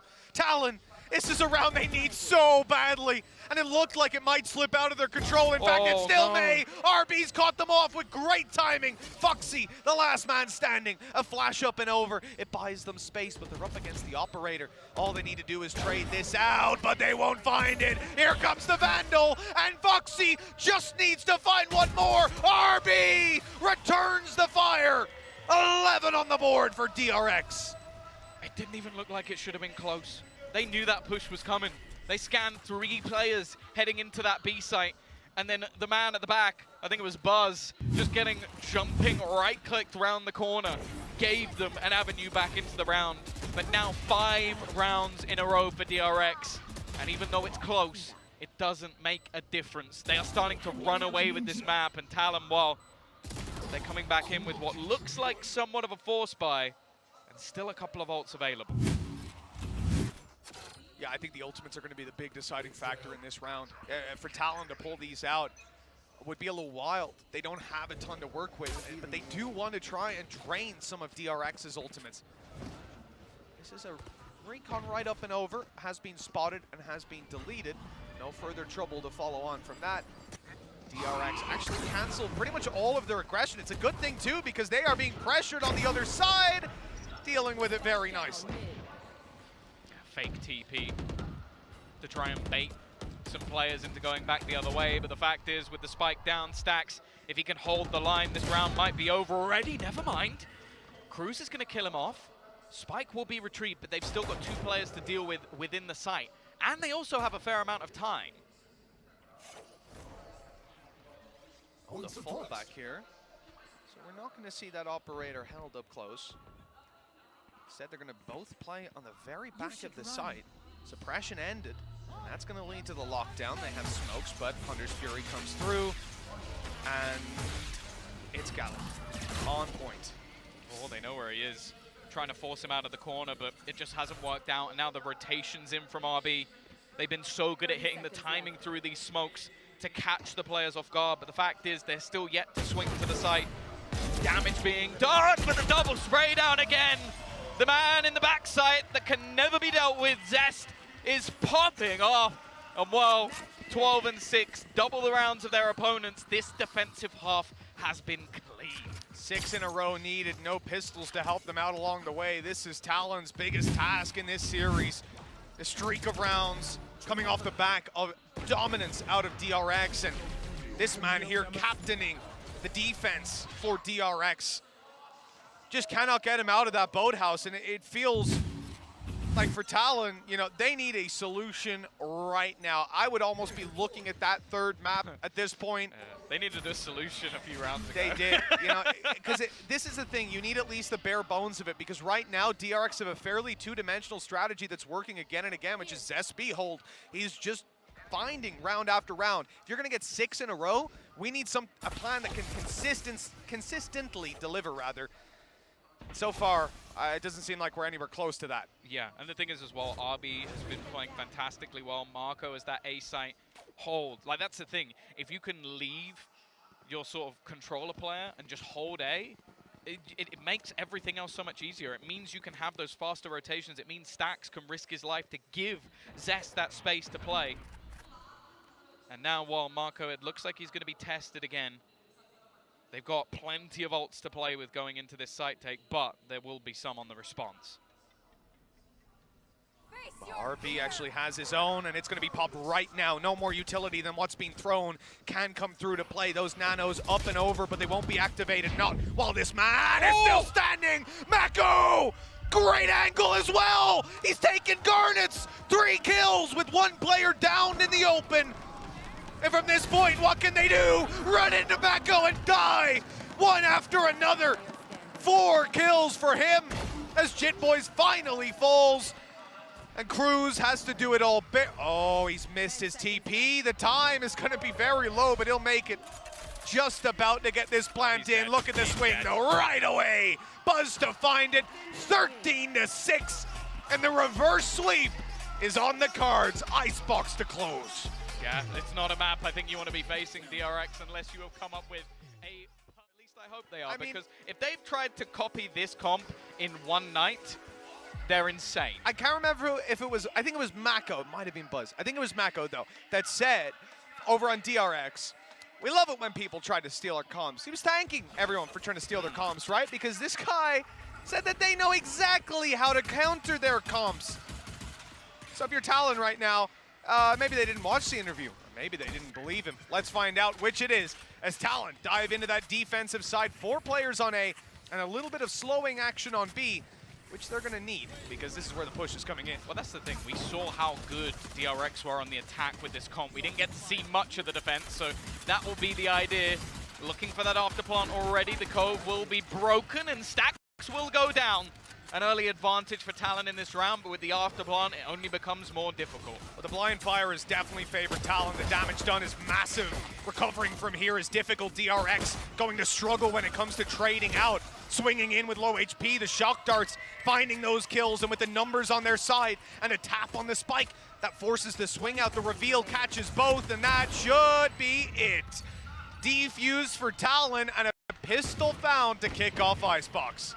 That's the thing. If you're running a comp, you should know the weaknesses of it. And just spamming out that cove and almost just making sure that they can kill off that player as he tries to escape and work on that retake. I also like the way that they're using the high tide. It buys a lot of time for them and sections off the corner of the map that allows you to then go for an easier retake around yellow. A good start for Talon, and already I think they've matched the amount of rounds that Cloud9 managed versus this attack.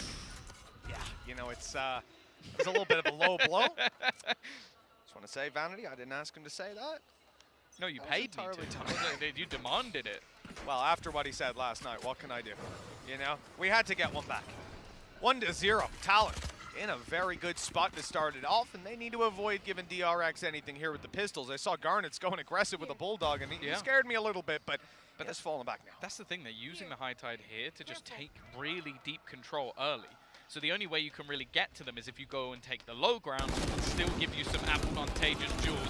A bit of a bold spot from Garnet, but it works out. And while RB and Stacks, they do at least manage a kill. But I assume it's only going to have been the SMG and the pistol that was lost. So all in all, for Talon, it's not too bad. Yeah, still coming out of that round with 2 Bulldogs and a rifle. This is something that we'll see teams do. I mean, ever since FPX started doing it, really, I think that this is a reality for DRX that they can't be happy with, but coming into the 3rd round is their chance to put it all on the table.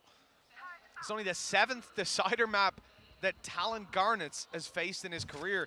In fairness, like you said, Tom, this is a young guy, 18 years old, coming in as a stand-in, and one of my favorite players in this tournament to watch by far. But that's the thing, Jitboy is 17, so it is a very young squad.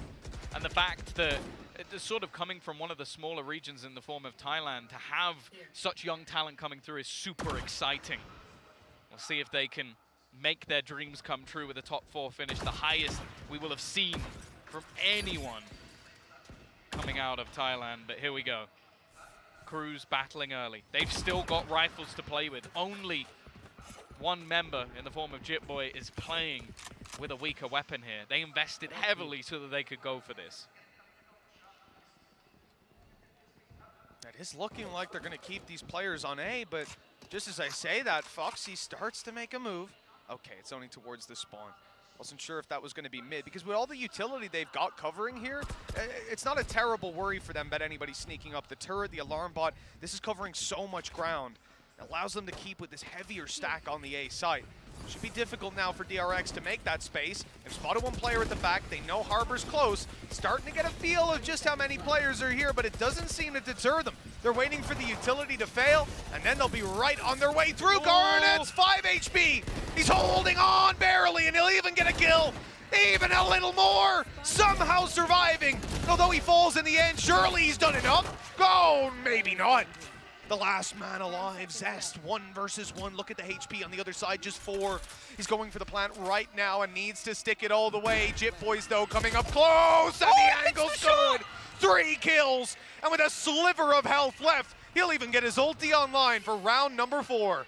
I don't know how half of their players survived as long as they did. It was just ridiculous to swing out from the pistol as well. The frenzy of Jitboy ends up getting him that rifle in the first place. But then also, just the fact that that was the same execution we've seen DRX do so many times. The point is to force them out of awkward battles, but it seems like Cruz basically just waited. The second they turn up, he goes, Viper Wall. And he delays. He gives them enough time to try and reposition out of those awkward battles DRX created. And although it was desperately close, they take themselves home another round. Big disruption early on for DRX. Their attack side not finding quite the results they're looking for, and up against that bonus. Although it was a strong bonus, doesn't matter. It's put TALON way into the lead. Opening duel goes their way. They're still pushing. Garnets, they're against pistols here. Cruz has died on B. That's free space. It's a plant. If they decide to stick it, they don't know that the site's fully free, but it is. And there's the plant coming through. Ooh, I was about to say DRX are way ahead in this round, but RB is now trapped. They're going to deal with him. They have players surrounding him from every angle. That was close, but not quite. Even still, into the afterplant. We've seen this many a time. DRX like to use this reckoning to almost help them out in the afterplant. And while it's not often I've got to see 2 of these crossover at once, as both teams are going to try and apply this ult to make it awkward for the other side. High Tide utilized to try and section them off, but Zesh is still here. He's just waiting patiently. The shots don't quite connect though, and now it's left all onto Marco running in. He finds a double instantly, and the time is ticking away. The flank is just too far. Marco should have done enough here, as the spike will explode. Foxy can't even step out of the radius. DRX have just about taken that round, and Mako doing work on the site to pull it across the line, winning on time. Considering, they were mounted up for a very, very strong comeback, and the fact that you had a late flank coming in from the Sova, the width up close as well, it should never have worked, but Mako just carved himself a little bit of space. That was the thing. They used the opponent's cove against them. The cove, when it's in that sort of position, doesn't actually benefit unless there's someone else in the cove, and they didn't know where Marco was coming from, so they had to try and watch for it. Very smart stuff to isolate those battles, and well, a huge victory. Just look at what it's done to the economy of Talon. Yeah, for the 3-0 start they had, 3 weapons surviving round 2. Oh, good attempt, good position. But this round, across the board, is swinging to DRX. They're winning all the duels, and they've got B for free. Well, maybe not. Look how quickly those rotates are coming. They've heard both of those players, though, rotate in. They know now they're going to have a fight on their hands, but they also know the weaponry isn't great. Yeah, you can expect a bold play, a risk to be taken, and while Buzz is playing that security guard for his teammate, nice shot from Jitboy. He's been pretty nasty with this pistol before, but not this time. 3-2 DRX, break back once more, but this is where Talon will have another purchase. Yeah, all in all, a good recovery. And, when we see a bonus round 1, when you're playing with pure Spectres, some pistols, stuff like that, over on Talon's side, that would give them that little economic fallback. But because they went for the bonus, because then, obviously, we come into round, I think, 4 with a little bit of a closer result. DRX have given themselves that opening to fight right back into the game. They're one behind, they're on a bye, they've got ultis to play with. And the best part about it is, even though they're down by 1, DRX are almost in the better position. They can win this round and break Talon's economy. Meanwhile, they're pretty healthy. Snakebite's not quite on the mark.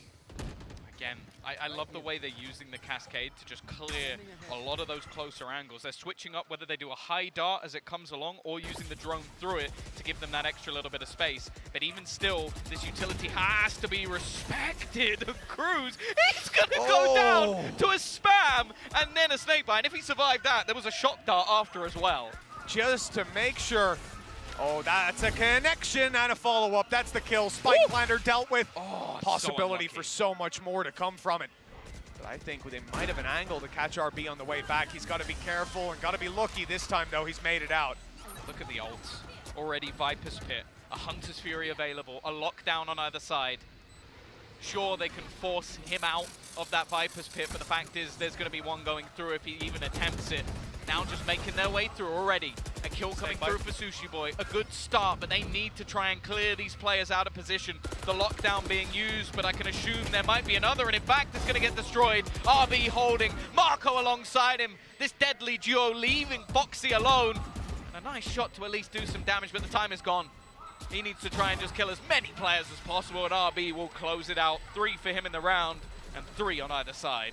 You can see RB thought about putting down that lockdown, but he decided to save it. And that is a fantastic decision. 3 ults online coming into this round, and they're only... This was the best one to run, as they concluded. With all that time on the server, they certainly do know, I guess, the benefits that Talon are looking to exploit here. I like the push. Good idea from Garnet, but the shots aren't going to land. That's the thing. I think they've realized that they need to pressure RB out of these rounds. If they can get rid of him on the lurk, this comp becomes a lot tougher to hold those flanks. The problem is, it's a lot easier said than done, because RB does very well. Even if he gets caught out, a lot of the time he's able to stay alive and call for reinforcements. Now, a tag has been hit on a couple of players, in fact. So this Marshall's becoming ever deadlier as the seconds go by. And now that pressure once again come on to the B site. Cruz, just a sliver of health. He has got his orb and his snake bites to try and make this a bit more difficult on the way through. Nano Swarm, Sushi Boys as well. 50 seconds though. And you have to imagine that DRX are not going to be too afraid to take the fight to them. Recon up above even got it. Well, it got a pulse off, but no reveal from it. I don't quite know how many players are waiting for them on the other side. Here's the utility to make its way, but no snake bite. And that's going to cause a big problem. They throw a Nano Swarm into the cove to try and do as much damage as possible. And that's the thing, they have done damage, Mitch. But it's not enough without actually managing to kill anyone off. Buzz low as well. Just look, 3 players now tagged desperately low. That cove doesn't last more than a second, but it forces a couple forward. In fact, Buzz right up close to that Viper screen. But so far, nothing found, and even a freebie almost missed by Sushi Boy. They will get absolutely nothing. A Prime Gaming flawless to take the lead for DRX. Well, that is a ridiculous answer. I mean, the fact that Talon had so many players in position there, you had to feel like there was more danger, but they did manage to delete Cruz, who was a big point man in that round. Not only did he have his orb there that they completely negated, but also the snake bites. They make something like that Nano Swarm just so much more deadly. And you can imagine they might actually walk out with the kill, leave the spike in the open, and have a chance to fight back. Some good ideas there, and that's the thing about Talon. Even when they lose rounds, you can see the ideas. You can see what they're planning to do. And that's why this game, for me, even in that first map for DRX, it wasn't that they were bad. It wasn't that they were making stupid mistakes. In fact, I'd look at it on the other side and say Talon played remarkably well, but now DRX are dialed in, and they're playing that same old game we see from them. Lose a map, look weak, doesn't matter. They can bounce back every single time. The BO3 is like a double elim bracket for them. Garnet. Oh, he might get caught by this one. He will, but he's at least got back to his teammates. They're trying to spam through and catch the player as they plant, but Cruz, oh, he just about gets the kill, but the plant does go down. Now in these A-site after plants, it's been sublime for DRX, even with only a couple of players surviving. So this round isn't done just yet. And they've got a Hunter's Fury to work with, but that means that they need to hold on the site. Mako needs to buy the time. He's got a snake bite, and there it goes. Fired up in and out. It's gonna grab a little bit of damage, not quite killing him yet. There's the shock dart, but it's already half. Hunter's Fury comes through. It's found the kill with Mako headshotting, and it looks like they might just have this. The defuse out in the open. He's gotta be fast. He needs to hit the shot. Never mind. Completely. Which player survived that first fight? Lost in the sauce, Tom. Lost in the sauce. You know what? With these two teams, sometimes it can get a little bit confusing. I'll tell you what, every round has been so close, I just didn't believe that was closed in a 2v1 like that. The utility that was out and so on. Yeah, they ran up. That was the thing. They were so aggressive in their sprint forward to kill things off. And because they did so well of sort of deleting some of the early players, there weren't anywhere near enough players left at the end to sort of hold on to that one. Oh, he took Mako on the side. Okay. Obviously, yeah, he'd used his last snake bite, so he just went out for the peek up top. I think he did kill the second diffuser, went out for more and lost it. Incredibly close round. I guess the rush down on the Hunter's Fury really being the problem, and as we said, they just needed to buy a little more time on the site. Didn't manage it. Mid. Keeps it close. They're already trying to fight deep within this one. Marco, I think, is waiting for someone on the other side. Is he going to check far enough over? That's the thing. This is a bit of an obscure spot, and I think that Foxy almost seems to be waiting for him. They know that he loves to go for these lineups. It's genius. He played this so deep in the last round that instead they just get rid of him. Now this afterplan is hella weak in comparison to what we've seen prior. Oh, what an incredible read. Honestly, he doesn't even second guess himself for a second to fight on site. Buzz does so well to get two. The gap in that wall, everything. And he'll even snipe Garnets out of the sky. Anti-air defense for him. And with Foxy, the last remaining player, Buzz uses that to pad the stats a little more. Blade Storm to work with, 5 on the board. And DRX, they lose one, but they're right back in it. Yeah, that's the thing. Even though we've had adaptations from TALON, making that realization that you're going to have that sort of deep Viper playing those afterplans, just using those snake bites that caused them issues in the last round. They deal with that, but there's an adaptation on the other side. Get aggressive, get up in their faces, and that's what they were doing in their last matchup as well. There was the 4 players almost working on the afterplans, and then one, and that one player was Buzz. Oh my god, the aggression here on A main. 3 players running it. They go for the orb immediately, but they were ready for a fight. 2 players watching for that Rafters push, but you can see how patient they're being here. There's been a couple of rounds where we've seen that attempted, where Garnets goes aggressive, and sure, he's running the classic, building the orb for the Blade Storm, but they don't know that. So obviously they're worried about him being close, being up top, ready to fight, but I think the giveaway here is the fact that we haven't seen any of that pressure come out of Jit Boys. We're seeing, and indeed, he just put in his Cascade super close, right? So at this point, this is where TALON are sort of telegraphing the passive play, but they haven't given away the fact that there's this many players here. Yeah, they've also put their Nano Swarm ready to try and deny the plan. I'll be honest, I don't think they're going to be alive to even be able to do that. All sat close, Dart going through, and the realization's been made. They've spotted so many players off the back of it, they're going to try and double round towards this B site, and unfortunately for TALON, they haven't realized. So, although they had the stack right initially, they're going to have to very quickly try and run back to B to have any presence in this round. It doesn't really look like they'll get there in time. The orb is here to greet them, but it's even coming online too late. Or might have been online already. Could be the reason for the delay. Plant is secured. Players on the way out. Sure, they're going to decay a little bit. RB, you're disgusting, but that turret is still online. They're hearing it. I think Sushi, I thought he was hearing it, but maybe not. It turns out RB's just right behind him. Just holding it, waiting for him. I guess maybe he thought the push was coming through. What? Buzz is going aggressive here? They're against pistols, Tom. He's so aggro, he doesn't even, That's the thing, though. He has so much faith in his teammates' afterplan that he does this. He's basically looking for that knockout blow in every single round. He's going to get it with the shorty. This man is feeling confident at the moment, and another prime gaming flawless for DRX. They might have started this one a little slower than when they were versus Cloud9, but they are right back in the rhythm again. This is looking really clean. Yep, 6-4. DRX building up attack side rounds. Just think about the previous map. It's where they struggle. Look at them. Just having fun at this point.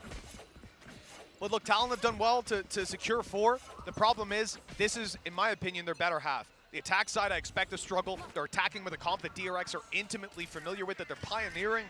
And look, if they manage to make it up to 6, I still think it's going to be a close game. But the reality is, they went 3-0 up and have got 1 round since. Yeah. This half is dominant for DRX and a complete script reversal on what we saw in map number 1 of this series.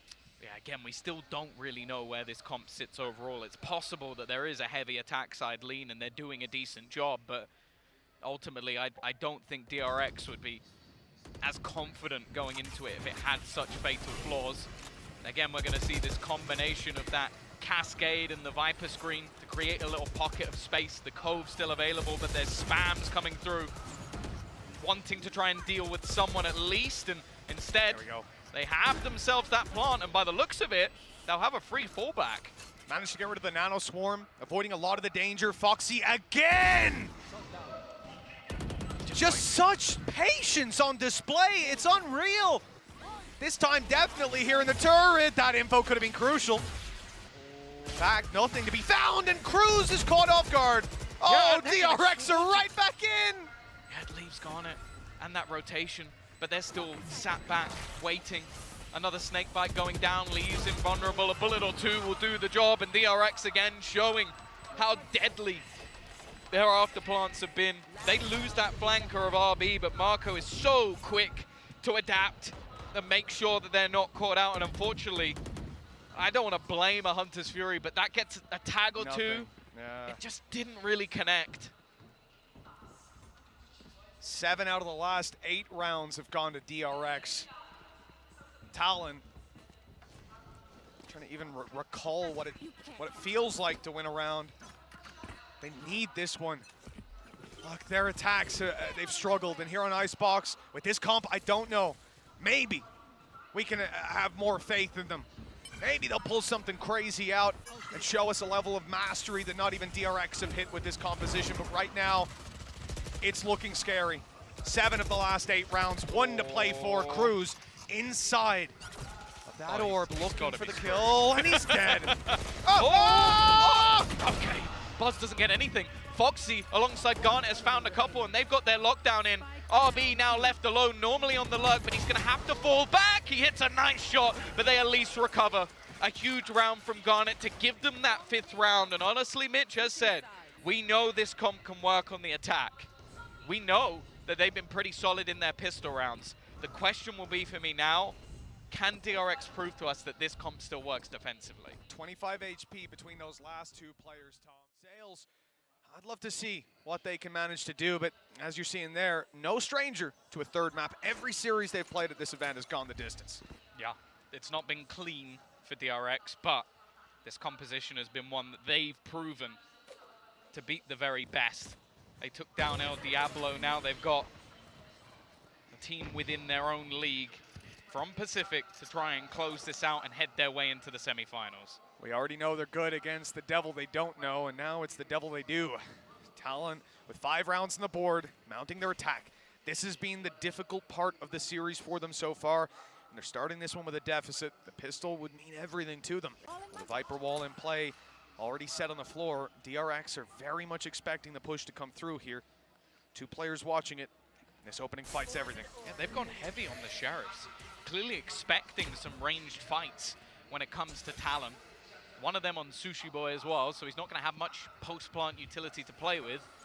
Instead, though, Snakebite used aggressively, counter-util being thrown down to try and deny them that extra space. And in fact, they're throwing a lot of utility deep. They're trying to push them all the way back. Wow. And still to go for a default plant spot as well. It's all this space taking, kind of just leaves Sushi Boys isolated.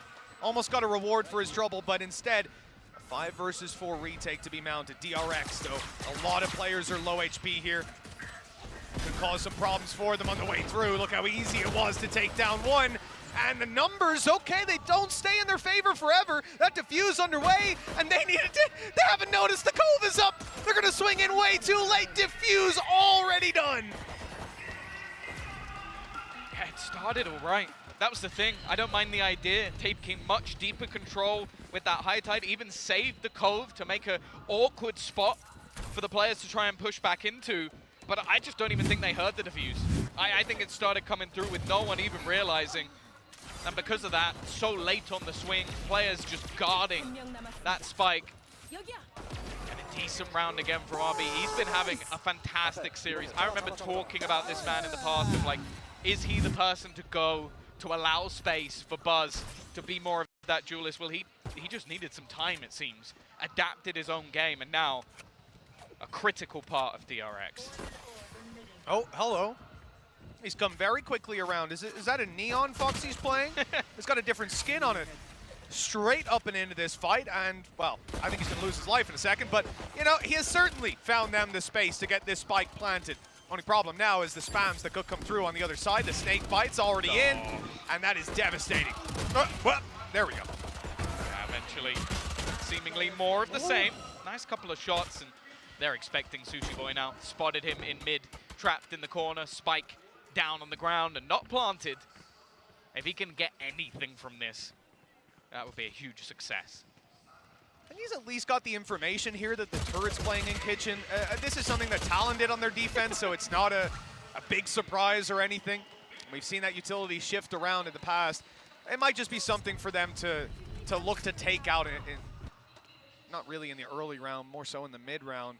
Just be aware that that control is being held passively, and it's very common to see players to try to take that information out of your hand. I think mostly when you're playing a Cypher, you've got trap wires. Obviously the turret, you get rid of it, it's going to be back up online, but just throwing the question mark of kitchen, something that works very well for a lot of teams, something we didn't really see out of DRX.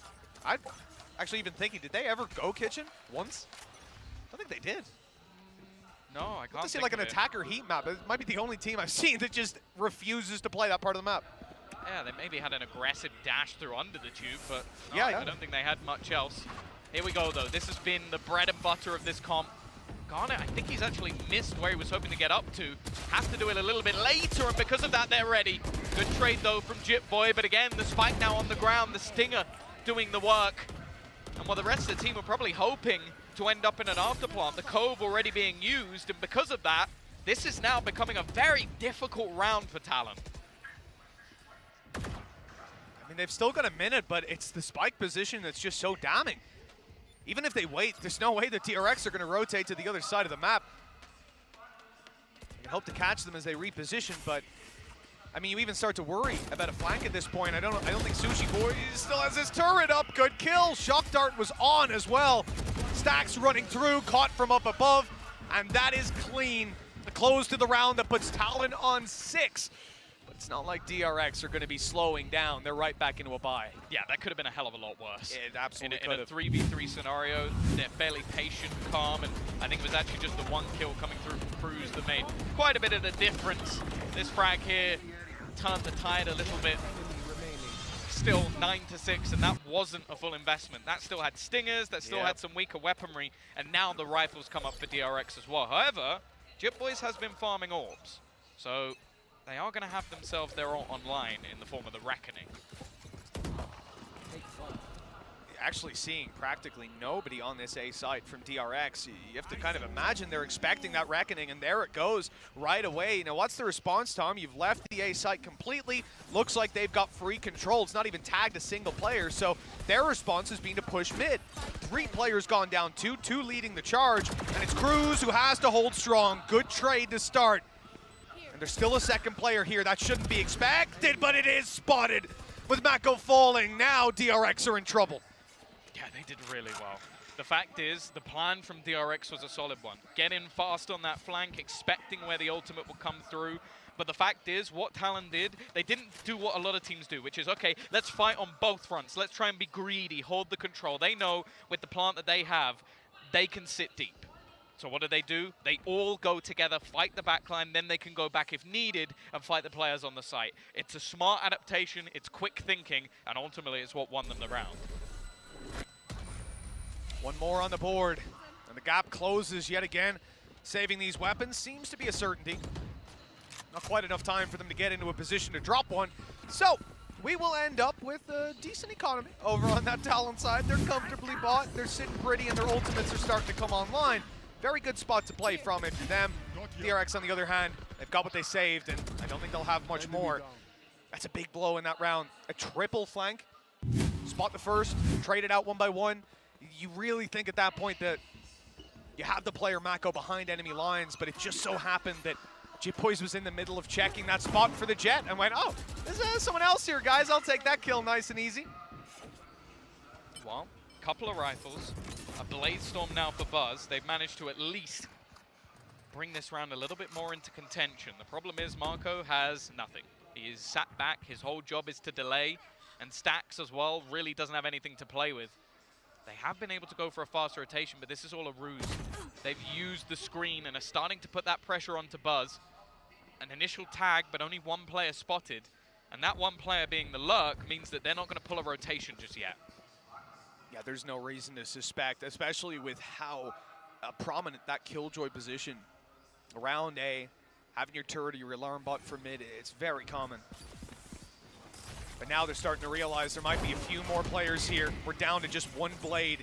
If my math is right, Buzz is going to have to hit that headshot right away, or he's going to be relegated to the Classic for the rest of the round. And that's the thing. Again, okay, you have a couple of rifles. Again, you have the Reckoning, but it's how much you want to invest into this round and how much is just about taking some of those guns out of an opponent. That one knife now dissipated, and they almost have to start trying to tap on that defuse, but there's so much utility in the way that it is becoming tougher and tougher by the second. A Hunter's Fury in post if they need it, and it seems like they're going to throw it in just to maybe try and confirm this one. The defuse actually still coming, but it seems like they don't really need it. Eventually, they will win out just with the rifles alone. Didn't have to send in that ult. And Talon, well, they keep it very clean indeed. Yeah. Well tempered at the very end. They don't allow DRX to bait them into over-aggression. They don't allow them to dump too many ultimates into it. Instead, it's patient. And from DRX, a 9-8. Got to start to feel a little bit threatened. We had questions. 9 players that have been here before, but not normally in this sort of capacity, and definitely not a team that we expected to be able to take DRX all the way to a third and almost even on score. Just cannot reiterate it enough with a stand-in. Like, we've seen super subs before, we've seen Cider, but man, Garnets he's drawing everybody's eye. It looks like Talon want to take things to A, but look how many players are here. Garnets could have been in trouble on the way through. In fact, he may still be 4 players now, set up and ready. How much of a read can Talon have? They have no control outside of main, only their back being watched by a turret. I think they're going to have to commit to this. And although, you know, they pumped the brakes, which works very well for them in pulling Killjoy a bit more towards mid, the rotation will be so quick when they eventually go for it. Yeah, they've got Viper's Pit, but Reckoning would probably deny that, although I say that, they've already used it. They're trying to stop them planting at all. The thing is, it seems like they're going to try and stick it at Marco. He manages to jump up. Another double from Zest. He's trying to do it all. And the trades just aren't quick enough. It's left onto Foxy. A nice shot to actually snap back. And the other teammate a little bit further away. You can see Marco just playing this one a little bit more tentative until he hears the steps. A great round from him from start to finish. And double digits hit for DRX. Take a look at that timeline. It's been 3 rounds since they got one on the board. This event. 2 behind. Economy looking pretty healthy for the attackers, all things considered. They've still got a bunch of credits. It's actually DRX, who if they lose this round, they'll be forced to probably an eco, especially with no Blade Storm online. So a big round coming up for DRX. They could push to 11-8 and still have a close game, but if Talon win this, we're back to neck and neck. Drone pretty much ready to go. Hunter's Fury available, but it might just be the plan to try and get in with that Viper's Pit. Even when it's counter available, much more of a chance for a plant. Zest is just playing almost hidden, hoping that someone attempts something here, and he's just waiting, but he loses the fight!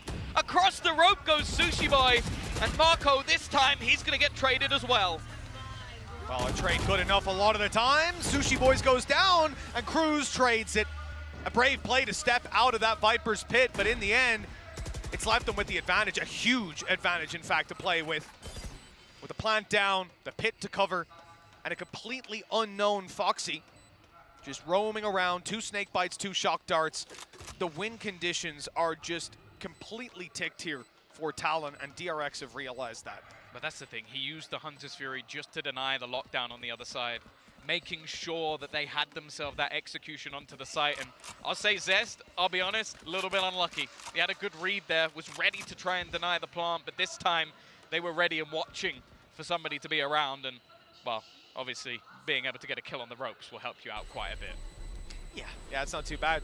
You know, I guess the thing is when you're holding the position Zest was in, as we saw his crosshair placement. Oh, no.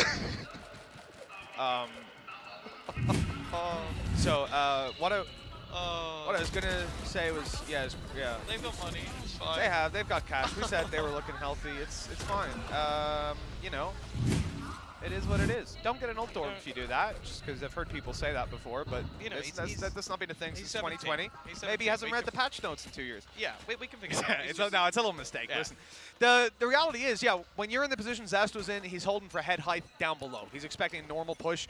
The fact that Sushi Boys comes on the rope and is aiming at his head height is what gives him that fight so easily. Well, the difference back down to just one, but the weaponry is where DRX are in a little bit of trouble. Buzz on an operator can always do damage, and they've sold this as an initial ruse, sending in the jet, but with no follow-up, Buzz is now going to double back towards the A site. They've spotted that drone, close angles cleared, but there's still a decent amount of weaponry waiting on this A site. If they decide to go in this direction, they might just be punished. It's all on this first shot, but Buzz has spotted the player making his way up the rope. He's ready for the peak. And it's coming any second now. 50 on the clock. TALON entirely set on taking this A site, and Buzz won't get the opportunity to take the first kill, and a brave play, but he dashes right out of there. This is very used as well. They're desperately trying something. The trade's coming back, but it's still a slight advantage for the moment. God, it just goes huge. He's found 3 kills with that Blade Storm. They're going to be able to get the plant, and he might have just saved them. That was looking like a huge blip with the initial kills going the way of DRX, but that did not last long. Still, though, Zest and his doubles, we've seen plenty. Oh, he's clutched out rounds before. This time on the attacking side, he misses the first, but gets it after. Down to 16 HP. 1 blade, all that's needed from Garnets. He's holding the angle close right, and there's the shot, but Zest can't land it. A wide swing, but Garnets is ready. And that will be double digits, tied up. This game going right down to the wire on Icebox Tom, and, well, an Icebox OT, I can't say I'm surprised if we get there. I'll be honest, I think most people thought this broadcast would be over by now. Hours ago. I think most people still in this arena thought they'd be at home, or maybe at Carnival. But instead, 10-10. TALON fighting their way back, taking their opponent's composition and running it up against them. And they are putting on a damn good fight. But just remember, that was just a couple of weapons saved. That was a round that was desperately close while DRX can still buy here. They are nowhere near over that hump just yet. So this part of the map is called Kitchen. You might not have seen it much before, but Cruz is actually going there. Let him cook, my man. He's going to be playing super late in the round, but turret's gone now. So, all right, he's bailing out of there.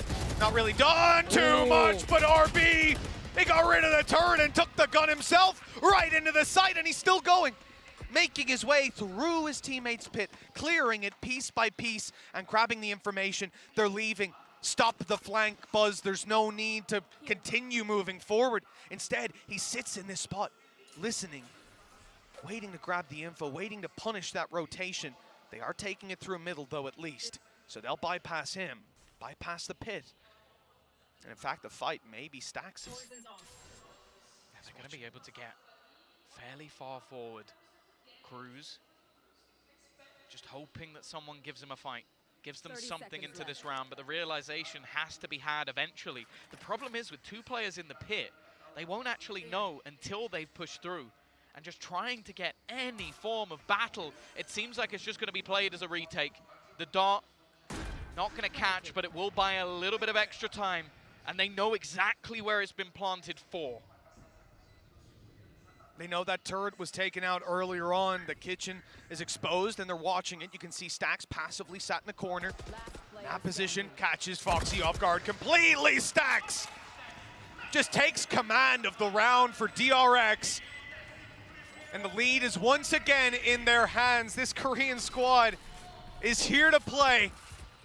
Every single time that they've entered a series at this event, they've ended up on the third map. This is their home territory. This is their comfort. This is their composition. TALON will have to dig deep if they want to take this victory, Tom, because losing that round has decimated their economy. Yeah, that's the thing. Both teams now have pretty much expended every single ultimate. Rifles here, and that's it. Yeah, 11 to 10. DRX win this one, and yeah, it should be the home stretch. But the same could be said for the other side. They might be able to just drag their opponents into the dirt. Again, we're going to see this aggressive dash, but Stax is out. Not willing to overface. He's the solo defender. His whole job is to try and delay he has.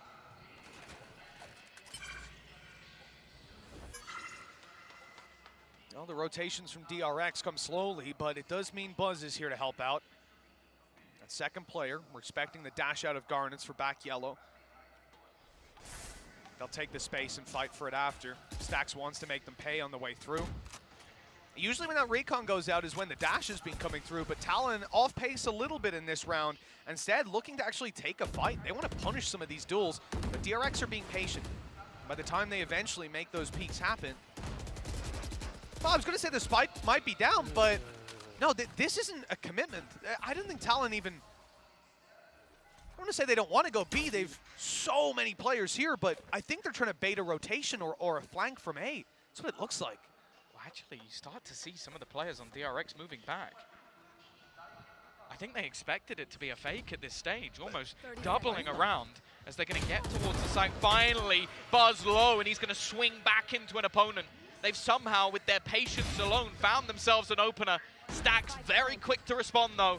His retake sits in the same spot as before. They used the cove to actually escape rather than to plant. And with the lurk from Cruz, that's something DRX need to deal with. Big wall blocking off B. I mean, this is going to put pressure on TALON to move forward. Cove goes up, and now Garnets has to get in there. Good spam, but he won't catch the kill. RB returning, and it's already being diffused, and it's gone! Underneath their nose! It's not for the first time that TALON have had players alive in post plants, but they could not see the spike. Now just one more for DRX. We said, Tom, the struggles would be there for this team if they lost that round. Light shields, utility waning, no ultimates. And 2 in a row needed to fight back into this. That could be the final blow dealt. That's the thing with this swing through. I feel like Garnets had to see that he was defusing. Maybe expected that he would let go after the swing came out, but full faith in a teammate to hold that line. DRX, they get the benefits of it. And now maybe looking to pick up the pace a little bit. These slower rounds have played into DRX's hands instead. They want to put the pressure right back on. But that's where Buzz thrives. An opener to boot. And they have to fall back. No matter what happens here, TALON have made history for their team, for their region, for their country, most certainly. The top 4 is all they wanted. A monumental spot, but DRX, so they've been after the Korean meta, the Korean era for a long, long time, and it looks like they might be on their way. Top 4 within their grasp, a 5 versus 2, and Garnets, one of the most impressive players that we've had in this tournament. Definitely a breakout for him. But for him to break back into this, we would need some of the best Valorant we've seen on an individual level in this entire event. A reckoning going to be used, a lockdown into play. A flank attempt by Jip Boys, but now he's the last man standing, and that final blow is about to be dealt. DRX are going all the way, 13 to 10. Although TALON can be proud of what they've done here today, DRX are the ultimate victors. Well, that's the thing. We've seen it time and time again.